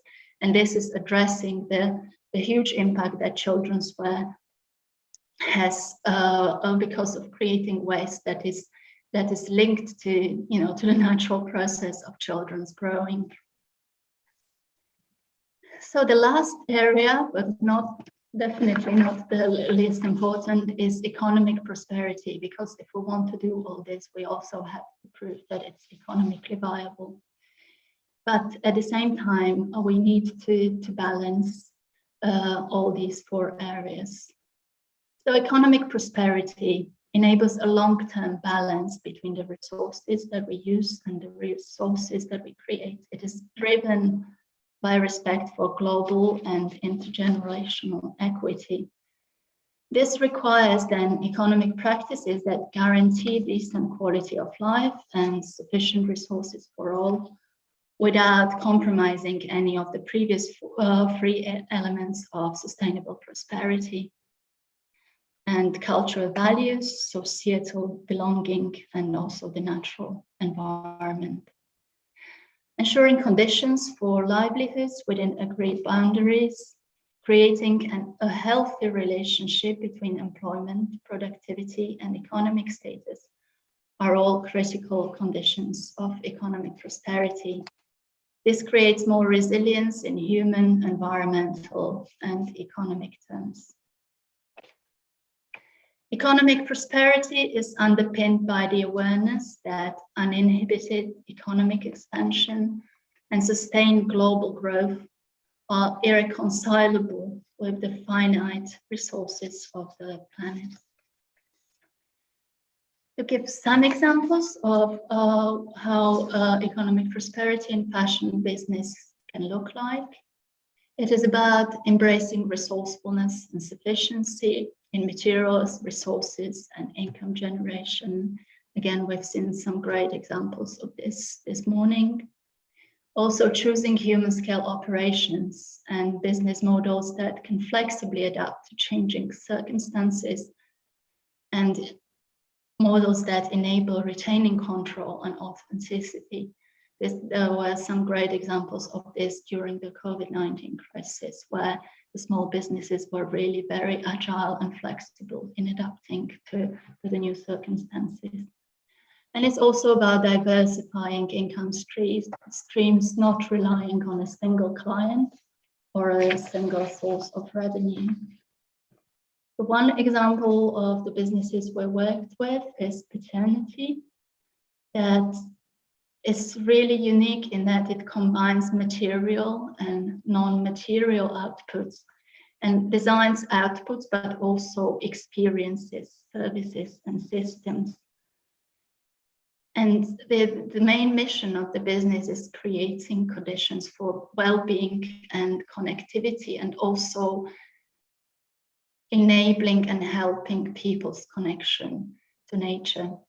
The reason why we thought paternity was a great example of economic prosperity was that the way the business developed over some recent years shows that businesses of this size can flexibly adapt and even degrow themselves at certain points when they see that maybe their working operations have moved to a point where they feel their initial values are maybe getting compromised. So paternity has also gone through a stage where it reconsidered what it's doing and then decided to consciously degrow to make sure that they're sticking to the mission while still providing sufficient livelihoods for themselves.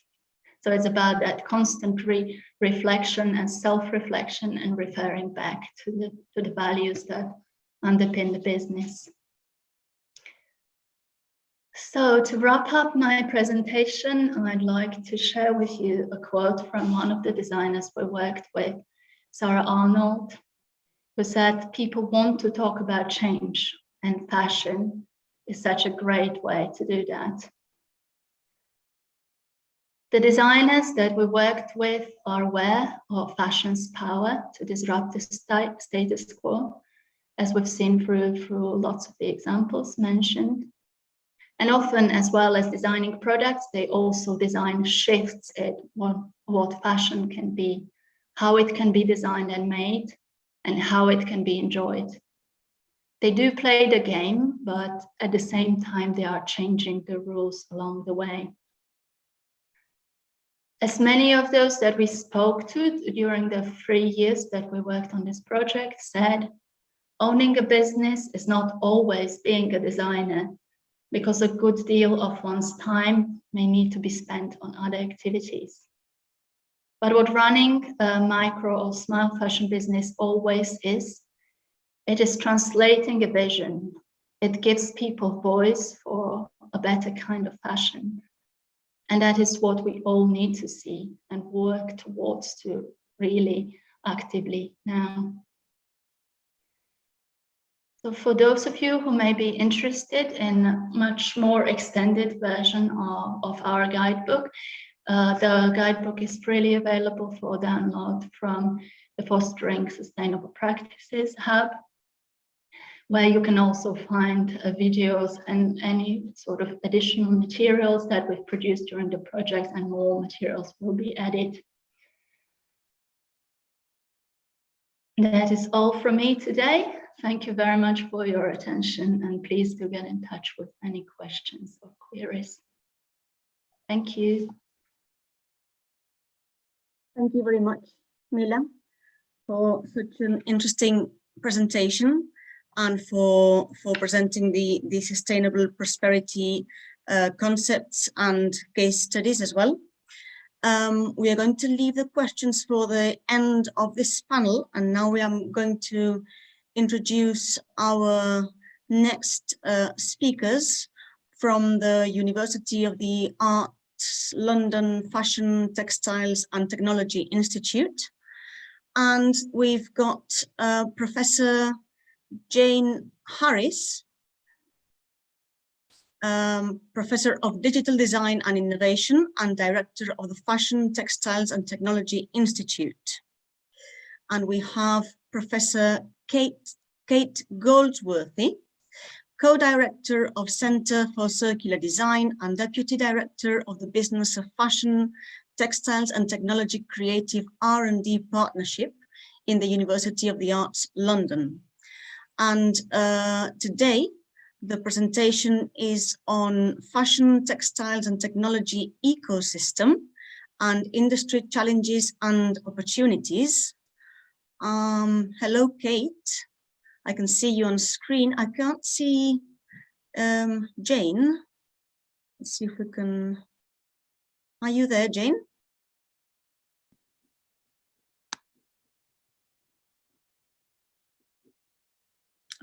Looks like maybe she just dropped out. Shall I can start to share our presentation, and hopefully that will give her a moment to. You want to start and then she joins? I'll just start sharing, but we'll wait for Jane to come back in. Okay, that's fine. Please don't forget to the audience that you can post your questions on the website, yeah?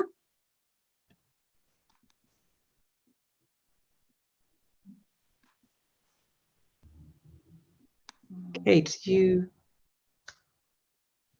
Okay, we've got Jane back. I can see the screen. I can see her. But I'm very sorry, I had no sound. So I've come back and Okay, it's great. loading the presentation. I'm just loading it now. Thank you very much for inviting us to join today's discussion. It's been so rich. It's going to be a difficult range of presentations to follow.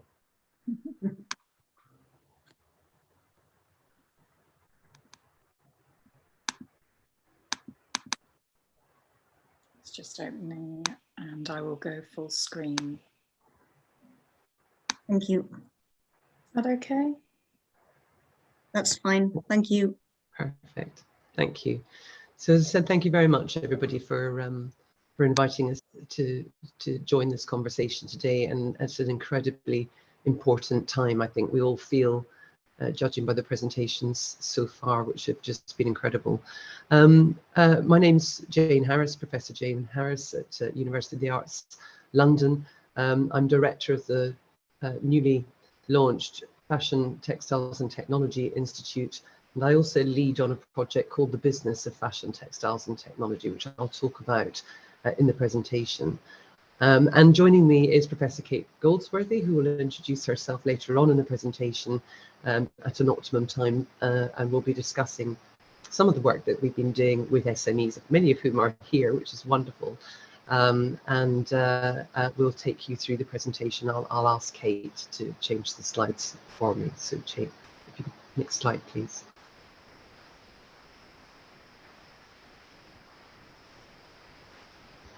So as I've said, we've recently launched the UAL Institute for Fashion, Textiles and Technology.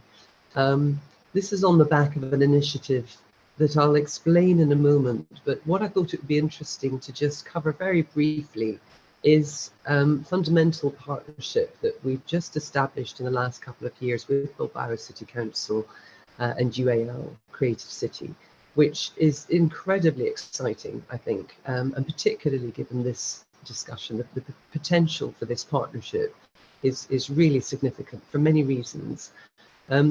Principally, this is an initiative to develop the creative industries in the region.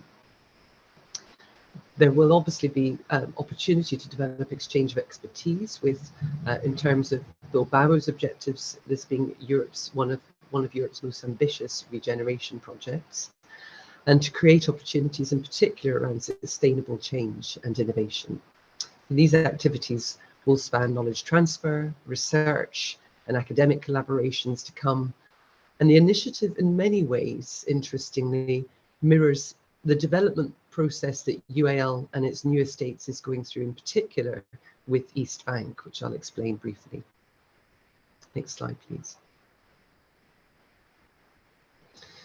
So East Bank, as many of you will recall, London Olympics 2012 seems like a very long time ago now with everything that we've been going through.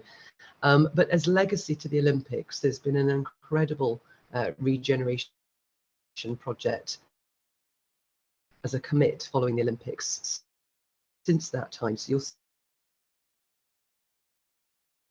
see the aquatic centre in the left-hand image, you'll see the aquatic centre in the top right-hand corner. And a new initiative, which is in the process of build, now currently called East Bank. For those of you that visit London, you might recall the River Thames as a cultural innovation around future education. Although there are many... Sorry, excuse me, we are losing sound. I don't know many initiatives. Can you hear me? Built into this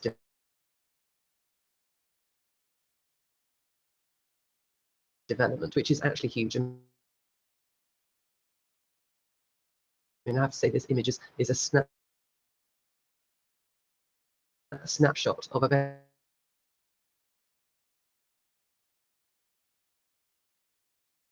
very small part of what's taking place in Jane, the line is going on and off. And on the right hand side is Jane?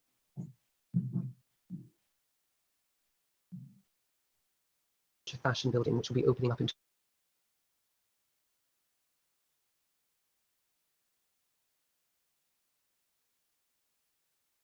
2023. And this can be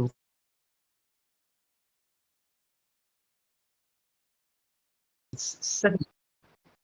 Can you hear me? I can hear you.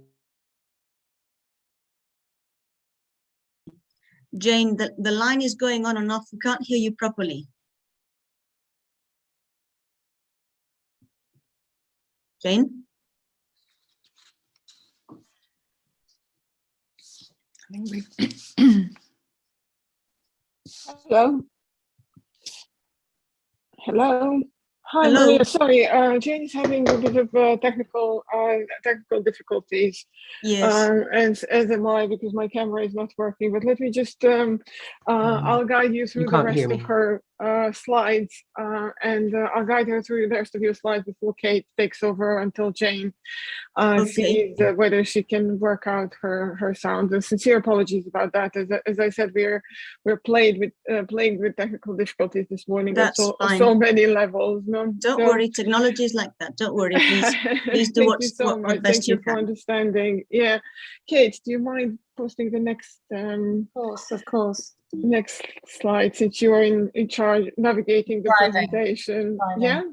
So Shane was mentioning the newly established Institute of Fashion, Textiles and Technology within UAL ecosystem is actually the legacy project of the Business of Fashion, Textile and Technology Funding Award by Arts and Humanities Research Council, which has seen a partnership to deliver a very ambitious portfolio of R&D initiatives in the industry. And Kate will give us a number of examples in that space of the fascinating developments, both in sustainable design, environmental science, sustainable materials and engineering, and so forth.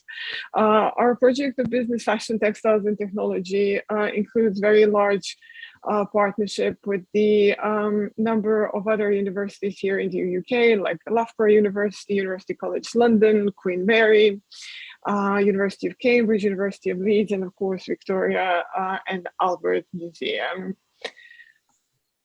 Next slide, please, Kate. So just to give you a bit of a background on the Business of Fashion and Textiles and Technology project, as I said, it was an award by the Arts and Humanities Research Council here in the UK as a part of Creative Industry Cluster Program. This program, which was first of its kind, is actually an 80 million UK-wide initiative that has a number of different programs that are being delivered throughout the country. Maybe worth mentioning one of the additional initiatives within the cluster program is also a policy and evidence center for creative industries, which is led by Nesta, which is one of the UK's innovation foundations and sort of thought leader in this space. According to some more recent sort of estimates, there is over 85 million co-investment that has been attracted as a part of these creative industries cluster program, and it continues to be one of the flagships initiative here in the UK. The transdisciplinarity of our work, we are a sort of arts and design sort of university, but we also have an expertise which is demonstrated by the number of our research centers for Center for Circular Design.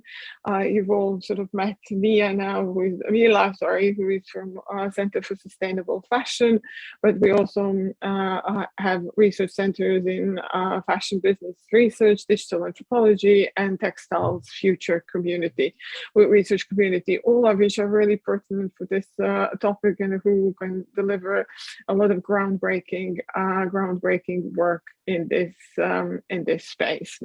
Next slide, please, Kate. So we also thought it would be interesting to share with you that as a part of our BFTT project, there are a number there are a number of reports that have either been published or are in development that will help inform this conversation we're having today for years to come, we think. One of these, the first report that has come out just recently, is the one that maps the UK's fashion, textiles and technology ecosystem. It's a report that is provides a number of lists a lot of real life challenges the SMEs in this space are facing, and provides a lot of tangible and operational recommendations on how these issues can be addressed going forward.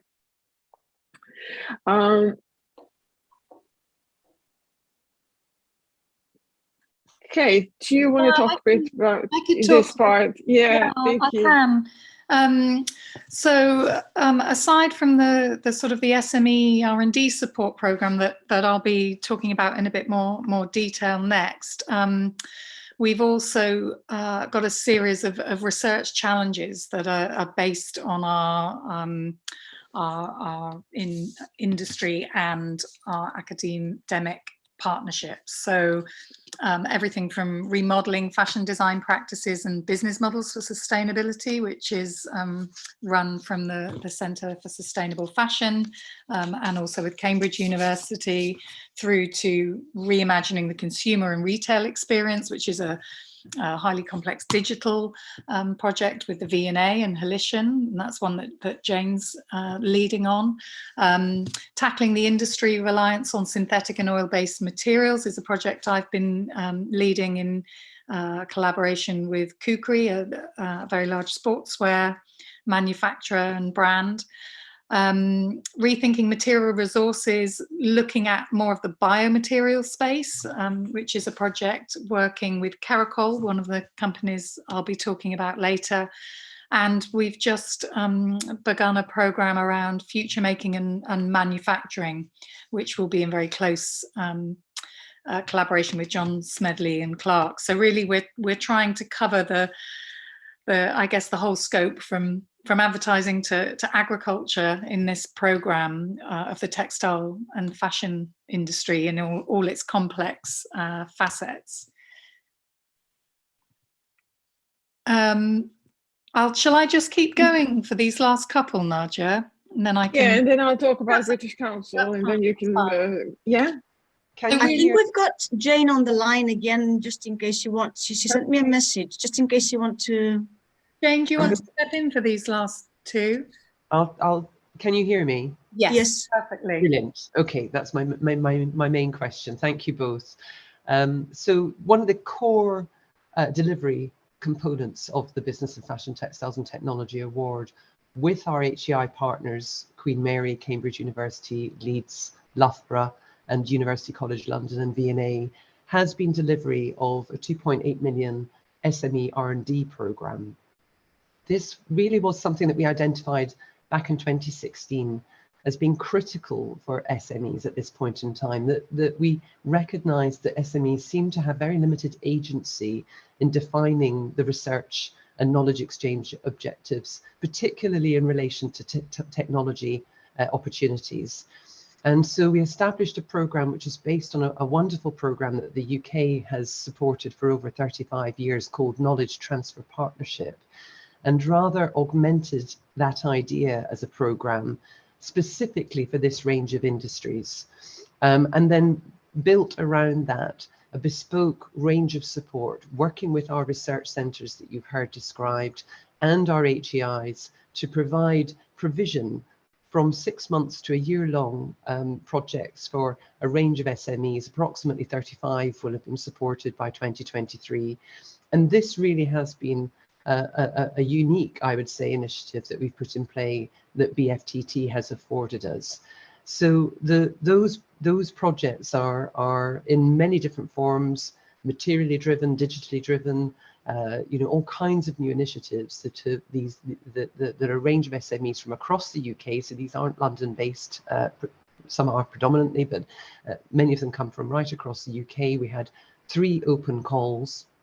And I think what the programme in its totality has established is a very keen demand from an incredibly innovative range of up-and-coming businesses that are established and can see the opportunity of particularly shifting and advancing the sustainability agenda through research and development. And so we now have a portfolio that I think is really instrumental in some of the conversations that we're having with government in terms of both understanding the ecosystem of the current industry of fashion, textiles and technology in the UK and globally, but also what is coming through as new, because there are very new business models that we're seeing or identifying through this SME cohort.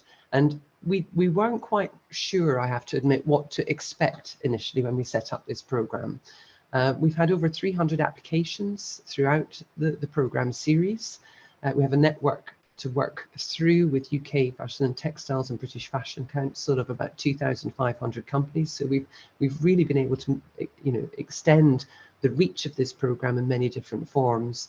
So supporting 35 companies may sound like a small number, but within a 2-year period across the sort of length and breadth of this programme, it is really quite a significant investment. And I think it does provide us now with a showcase that evidences a new future for young businesses in this field, which is very exciting and very much a part of why the Institute, I think, has a role moving forward. Next slide, please. So with this programme, the British Council approached us and asked us if we would consider developing a mini version of this programme to support ODA SMEs. And this has been extremely exciting. So this has been a very fast turnaround project and working with the provision that we have currently across the university. These projects will take place from January to March next year. So we haven't launched the projects that have been selected yet. There'll be a press release in January of 2022. But what was really impressive to us in terms of developing the call for this programme was specifically considering this idea of onshoring. So I think we often look to ODA countries as being where they're, how do we help support them in some small way? And actually, I think with COP26, this initiative has really opened up. How is it that we can empower those companies to help us make the significant change that we need to globally? And particularly because of inevitably, we're looking at where there is, large scale production taking place in places like Indonesia, Bangladesh, etc. And actually understanding how it is that they want to be agents in this change, rather than just being at the end of the pipeline and producing more volume of stuff that we don't need anymore. And it was very evident to us this real desire for change on their part. And not only that, the initiatives that they really can see how to put in play themselves as industries on the ground. And so this initiative will help lay foundation stones for 5 projects, 10 SMEs working in collaboration, UK and ODA.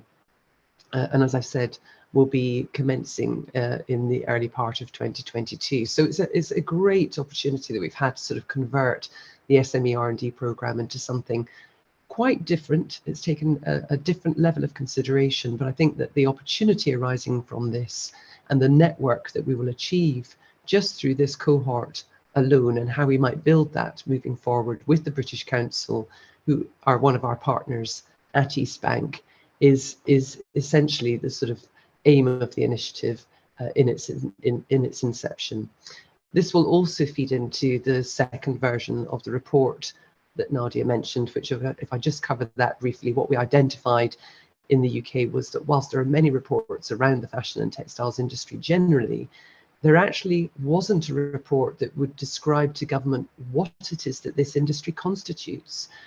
So after many 25 years sort of in UAL's terms, in research terms of beginning to sort of understand the ecosystem of this industry and get under the bonnet of it and advance the sustainability agenda, which I think UAL has responsibly done.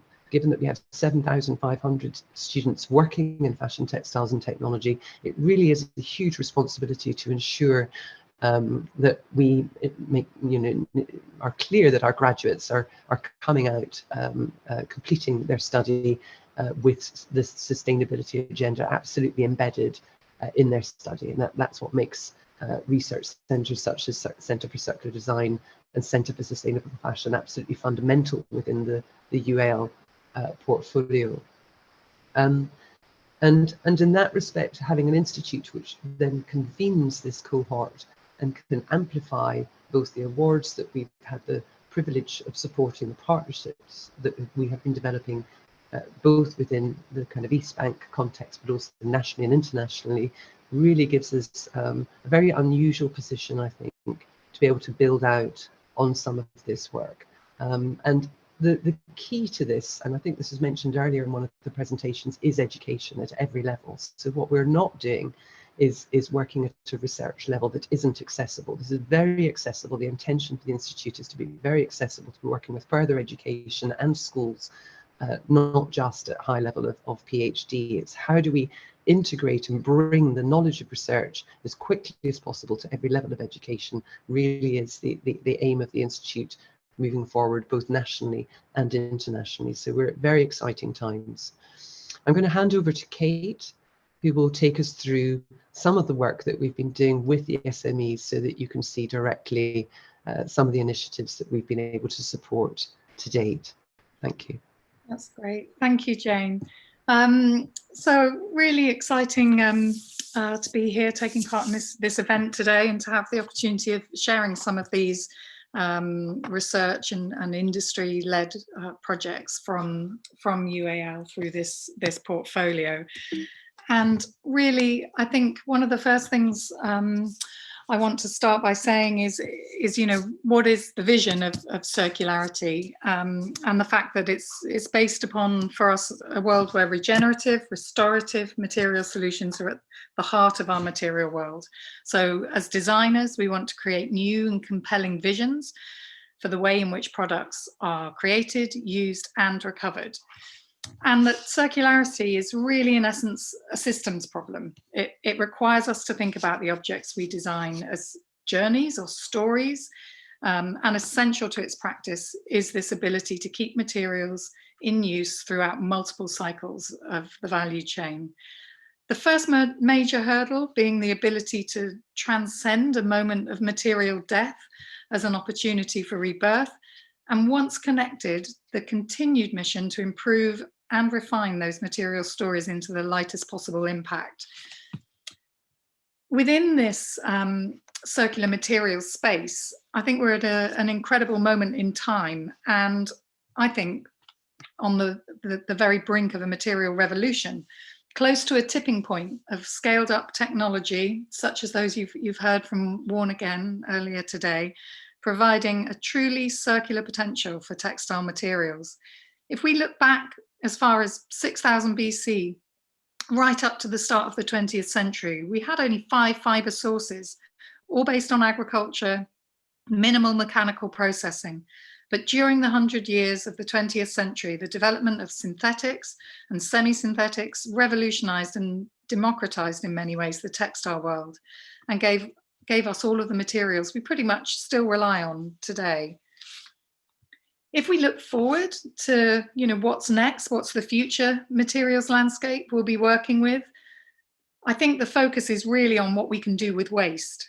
We're currently moving towards this period of staggering innovation and reinvention, but really what it's all about is how can we make new textiles from waste raw materials of animal, vegetable, mineral origin. Almost every fiber group is seeing innovation, albeit at different stages of commercialization. But an important thing to note is that the materials themselves are not novel. They're the same materials we saw in development during the 20th century, but their inputs are based on waste. So the whole principle is to really negate the need for virgin, non-renewable resources, and in doing so, have the potential to recreate our synthetic materials as potentially the future renewable resources. Yet, as we all know, it's not as simple as unlocking the technology key here. The textile world is so vastly complex with applications, fibre blends, that its very unentanglement is an enormous challenge. So what I'd like to do really over the next 10 minutes or so is to show 3 areas where we have been focusing efforts with industry and to share some successes and positive results towards, what is in effect our most urgent of challenges. So the first thing to really note is that the technology space itself is progressing at such pace. Much progress being made in the fibre-to-fibre recycling area. Leaders in this technology have been really driving forward, not least Worn Again working towards their next key milestone, a demonstration plant for their polymer recycling technology.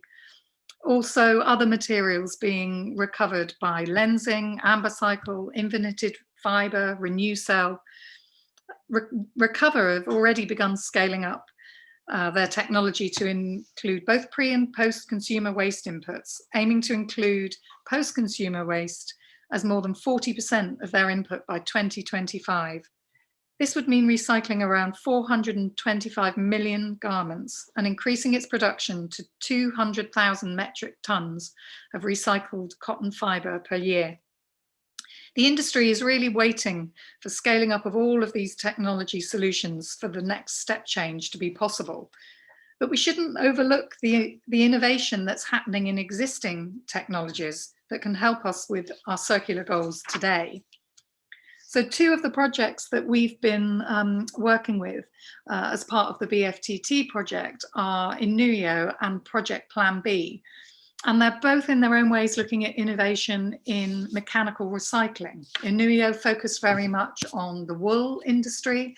Project Plan B looking at recycled PET plastic for polyester workwear garments, but while not using the chemical recycling process, they're looking at an adaptation of a mechanical extrusion recycling process that means we can directly recycle garments into new pellets for new yarns today. So both of these projects are a really good example of not forgetting about the old established technologies, but really driving forward with innovation in those spaces. And through our SME program, they've both been able to set up sort of R&D programs to push this idea further. Also, the idea of materials from both food waste and also packaging waste. So Elvis and Cressy are working through our program with Queen Mary University to look at aluminium recycling for developing really direct recycling processes that can take an aluminium can and melt it down in order to create bespoke fixings for their recycled accessory range. And then working with Chips Board, who are also working closely with Loughborough University on food waste from the chip industry. So looking at starches, bioplastics made from starches. The next item, as well as the recycling technology itself, is really improving the quality of existing recycled materials. You know, many brands are communicating ambitious goals on recycled materials moving forward. They're getting ready for the technology to make this possible. H&M have recently pledged that 30% of their total materials will soon be from recycled sources by 2025.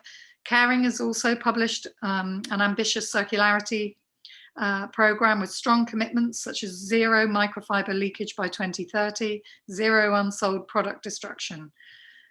But the increase of recycled content on current lines is also evident across the high street and not importantly at the expense of quality. So a company like DeBella, for example, has developed a 65% recycled content textile with the same longevity, importantly, as traditional hospitality textiles. So within our program, I'd say the kind of projects that are really working in this area are companies like Ananas and Nam, who I know are very present in this community. We've been working with them on a project to really improve the quality of their Pinitex leather alternative, really looking at the construction, all the manufacturing processes, and also finishes in order to really stick to their goals of the most sustainable and ethical material, whilst delivering the kind of performance needed by certain applications in the textile industry. Also, commercializing luxury recycled textiles. This is an area that still has so much scope for development, and although often in quite niche markets, they're important markets when we consider them as a whole. So Anna Glover, working on a 100% recycled and recyclable polyester wall covering that replaces her bespoke silk hand-painted products using digital processes that she's brought in-house, so she can now control her whole production process from start to finish. And interestingly, when she was developing the materials for this this product line, she realized very soon that she had to not only develop the processes and the production technology, but she needed to develop the material itself. So she worked with weavers and spinners to create a recycled polyester fiber that really could mimic the quality and the slubs inherent in a silk. Also, we've got companies such as Tengri working on recycling of wool, and in particular the noble fiber range, such as the cashmere and the really luxurious end of the market, and working with UK manufacturers to develop a very high-end yarn and textile. And Kirsty McDougall is one of our new projects who's looking at how to develop really sort of luxury woven materials from brands' own waste, and creating a scalable and commercial line of bespoke and off the roll textiles using this waste. And lastly, I think there's a whole range of work still to do around, even with or without circularity being embedded at the start, how do we make more sustainable finishing processes? It's really important that even when our products are circular and made from recycled materials, there's still lots of improvement to be made in the processes themselves. And for this, we've got everything from companies working on really local artisan historical processes updated through technology and R&D. So Grady and Robinson working with us on a project to look at more sustainable leather finishing and tanning processes for their traceable UK-based leather sources. Also working with designer Phoebe English on this collection. And a new company, William Clark, based in Ireland, working with Leeds on really bringing up to date a process that they've been using for hundreds of years called beetling, which is a kind of a refining process on the surface of their linen. And another sort of key project within this range of kind of UK-based onshoring that really could be applied in other global locations. We've got London's first sustainable denim lab working with Black Horse Lane Ateliers. They've been successfully manufacturing denim products in their East London manufacturing site for many years, with a strong sense of community and place, but they found they had to get all their finishing and laundering of their denim done abroad. So we've been working with them to establish a sustainable and circular denim finishing lab on site, so that they can bring the whole of this this industry processing that they need for their products in-house. Some really exciting developments to be launched next year. And lastly, not forgetting, the incredible innovation going on around sustainable and natural dyes in industry. So this particular project featured here is working with a spin-out company called Keracol, who've developed some hugely impressive dyes for textiles and hair, actually, from natural sources, including blackcurrant.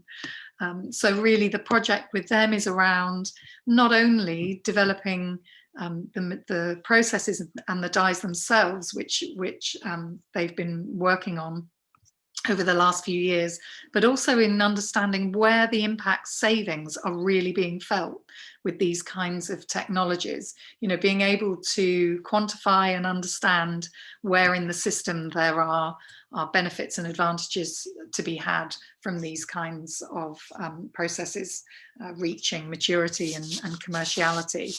So hugely interesting project there.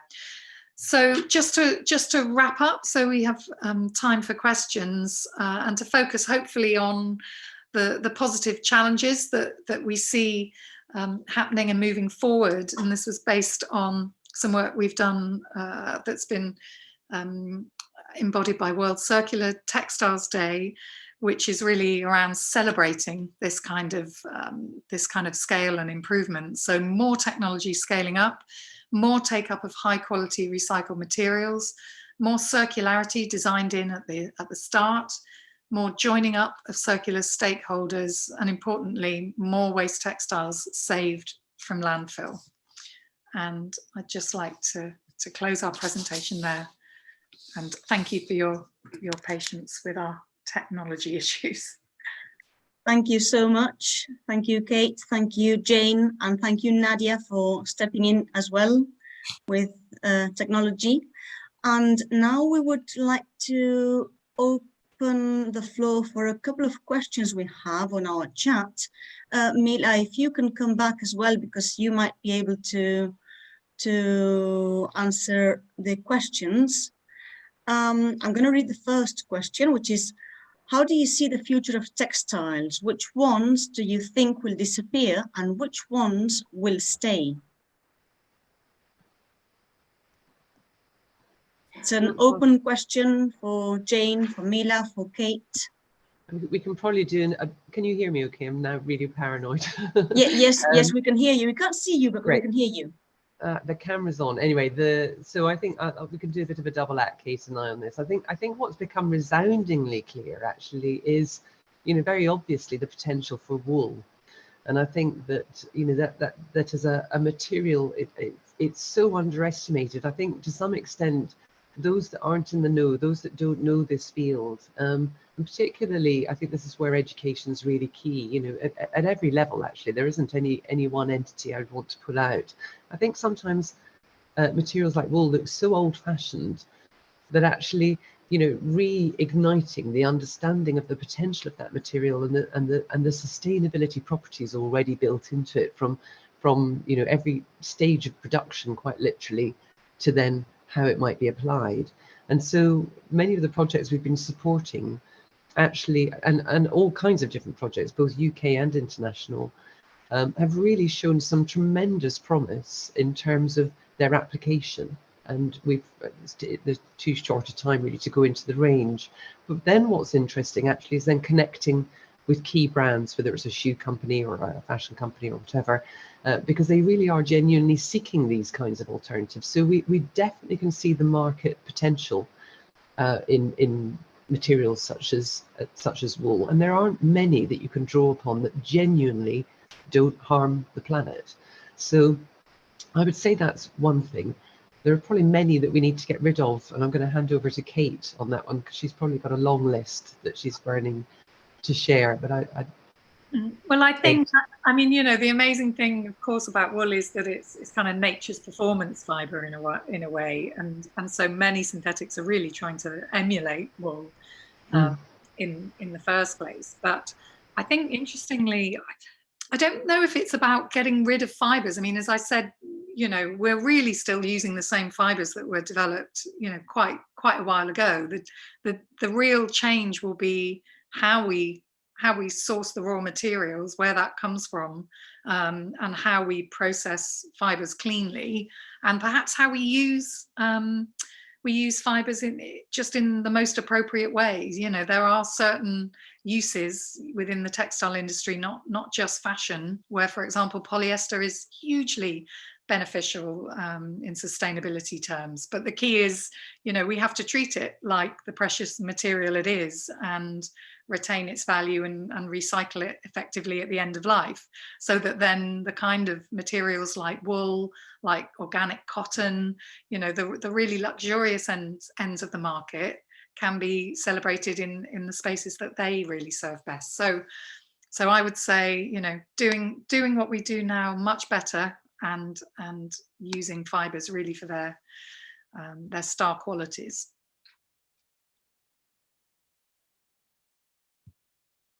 Mila, would you want to add to this question? Yes, maybe just briefly on Kate's point about how we use the fibers. I think another thing it would be about how we don't overuse the fibers in both production and the consumption, because still the key issues in the industry are the overproduction and overconsumption of all these materials. So it's about tackling that part of the issue at the same time as fostering those innovations and better ways of doing things. Thank you. And we have a last question, which is, which natural resources are needed to develop to get textiles from? You want to start in this case, Mila, or would you, whoever, you don't have an order? I would do, but I do think that this is a better question for Kate, if you don't mind, Kate, because it's really your bucket there. I mean, it's so interesting in a way, because I think the last thing we should be doing is dedicating natural resources for textile production at this stage. And if we think about the demands that we already have on our natural resources. So I guess I would answer it in a similar way, in that we need the same materials, but we need to harness waste streams better.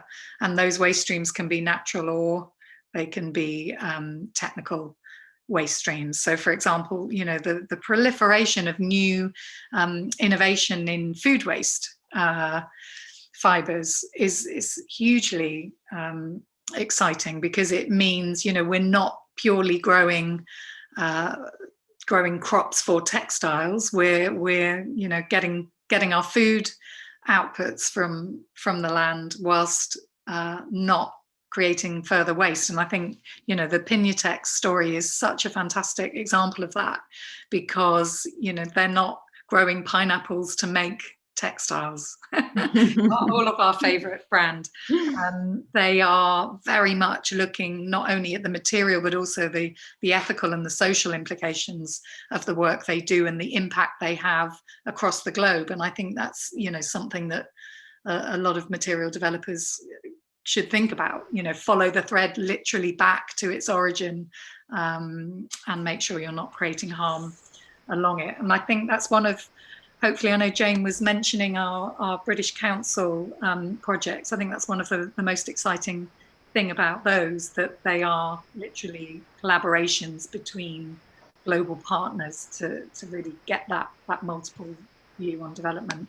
So sorry, I've probably gone off track a bit at the end there, but if I could maybe add to that, I think what's been really interesting about the British Council opportunity is that, and very much because of the work that we've done through BFTT, working with our research centres and our partners, is that we were able to, develop a call which was very simple, but it was very carefully crafted in terms of what it was that we were seeking, so that we genuinely ensured that the SMEs that engage with the call meet this criteria. It's not just a token gesture, it's not just a nod to this potential future. And I think consequently, what they offer, as many of the SMEs that we're working with do, Piñatex being one, is an entirely new business model.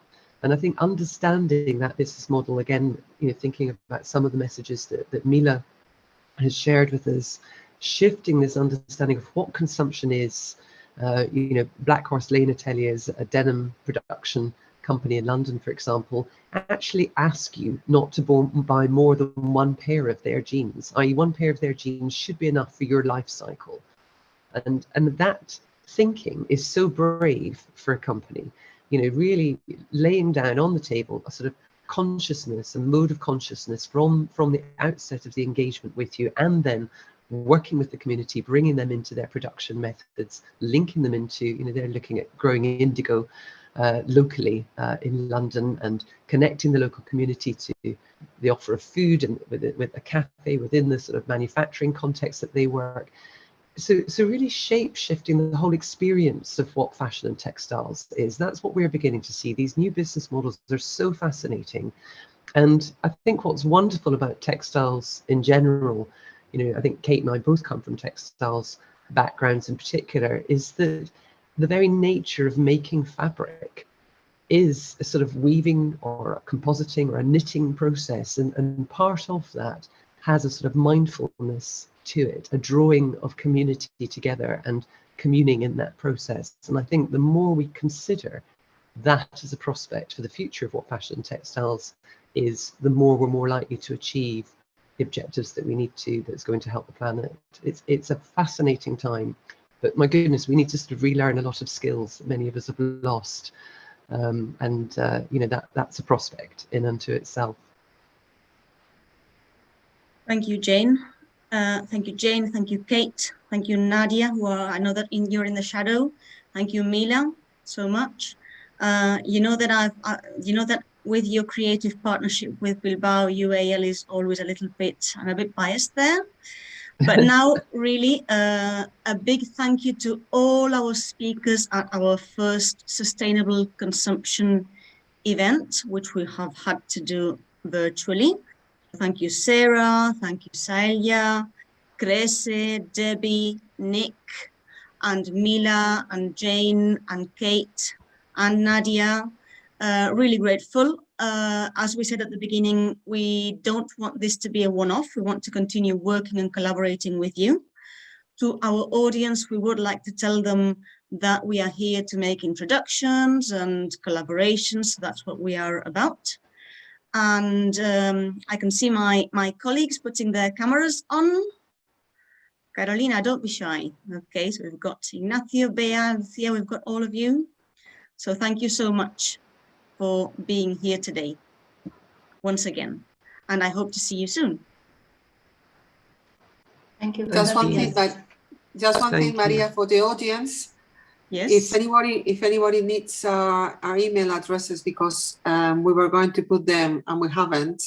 Okay. The slide. So if anybody needs to contact us, please do so. It's very easy. British Embassy Madrid, Embajada Británica Madrid, Beatriz Asua, Maria. We are all there on the website of the Embajada Británica in Madrid. True. Thank you very much. Thank you so much. Thank And you. now go have a good lunch. You. Thank you. Bye. Thank you. Bye. Thank you so much. Bye.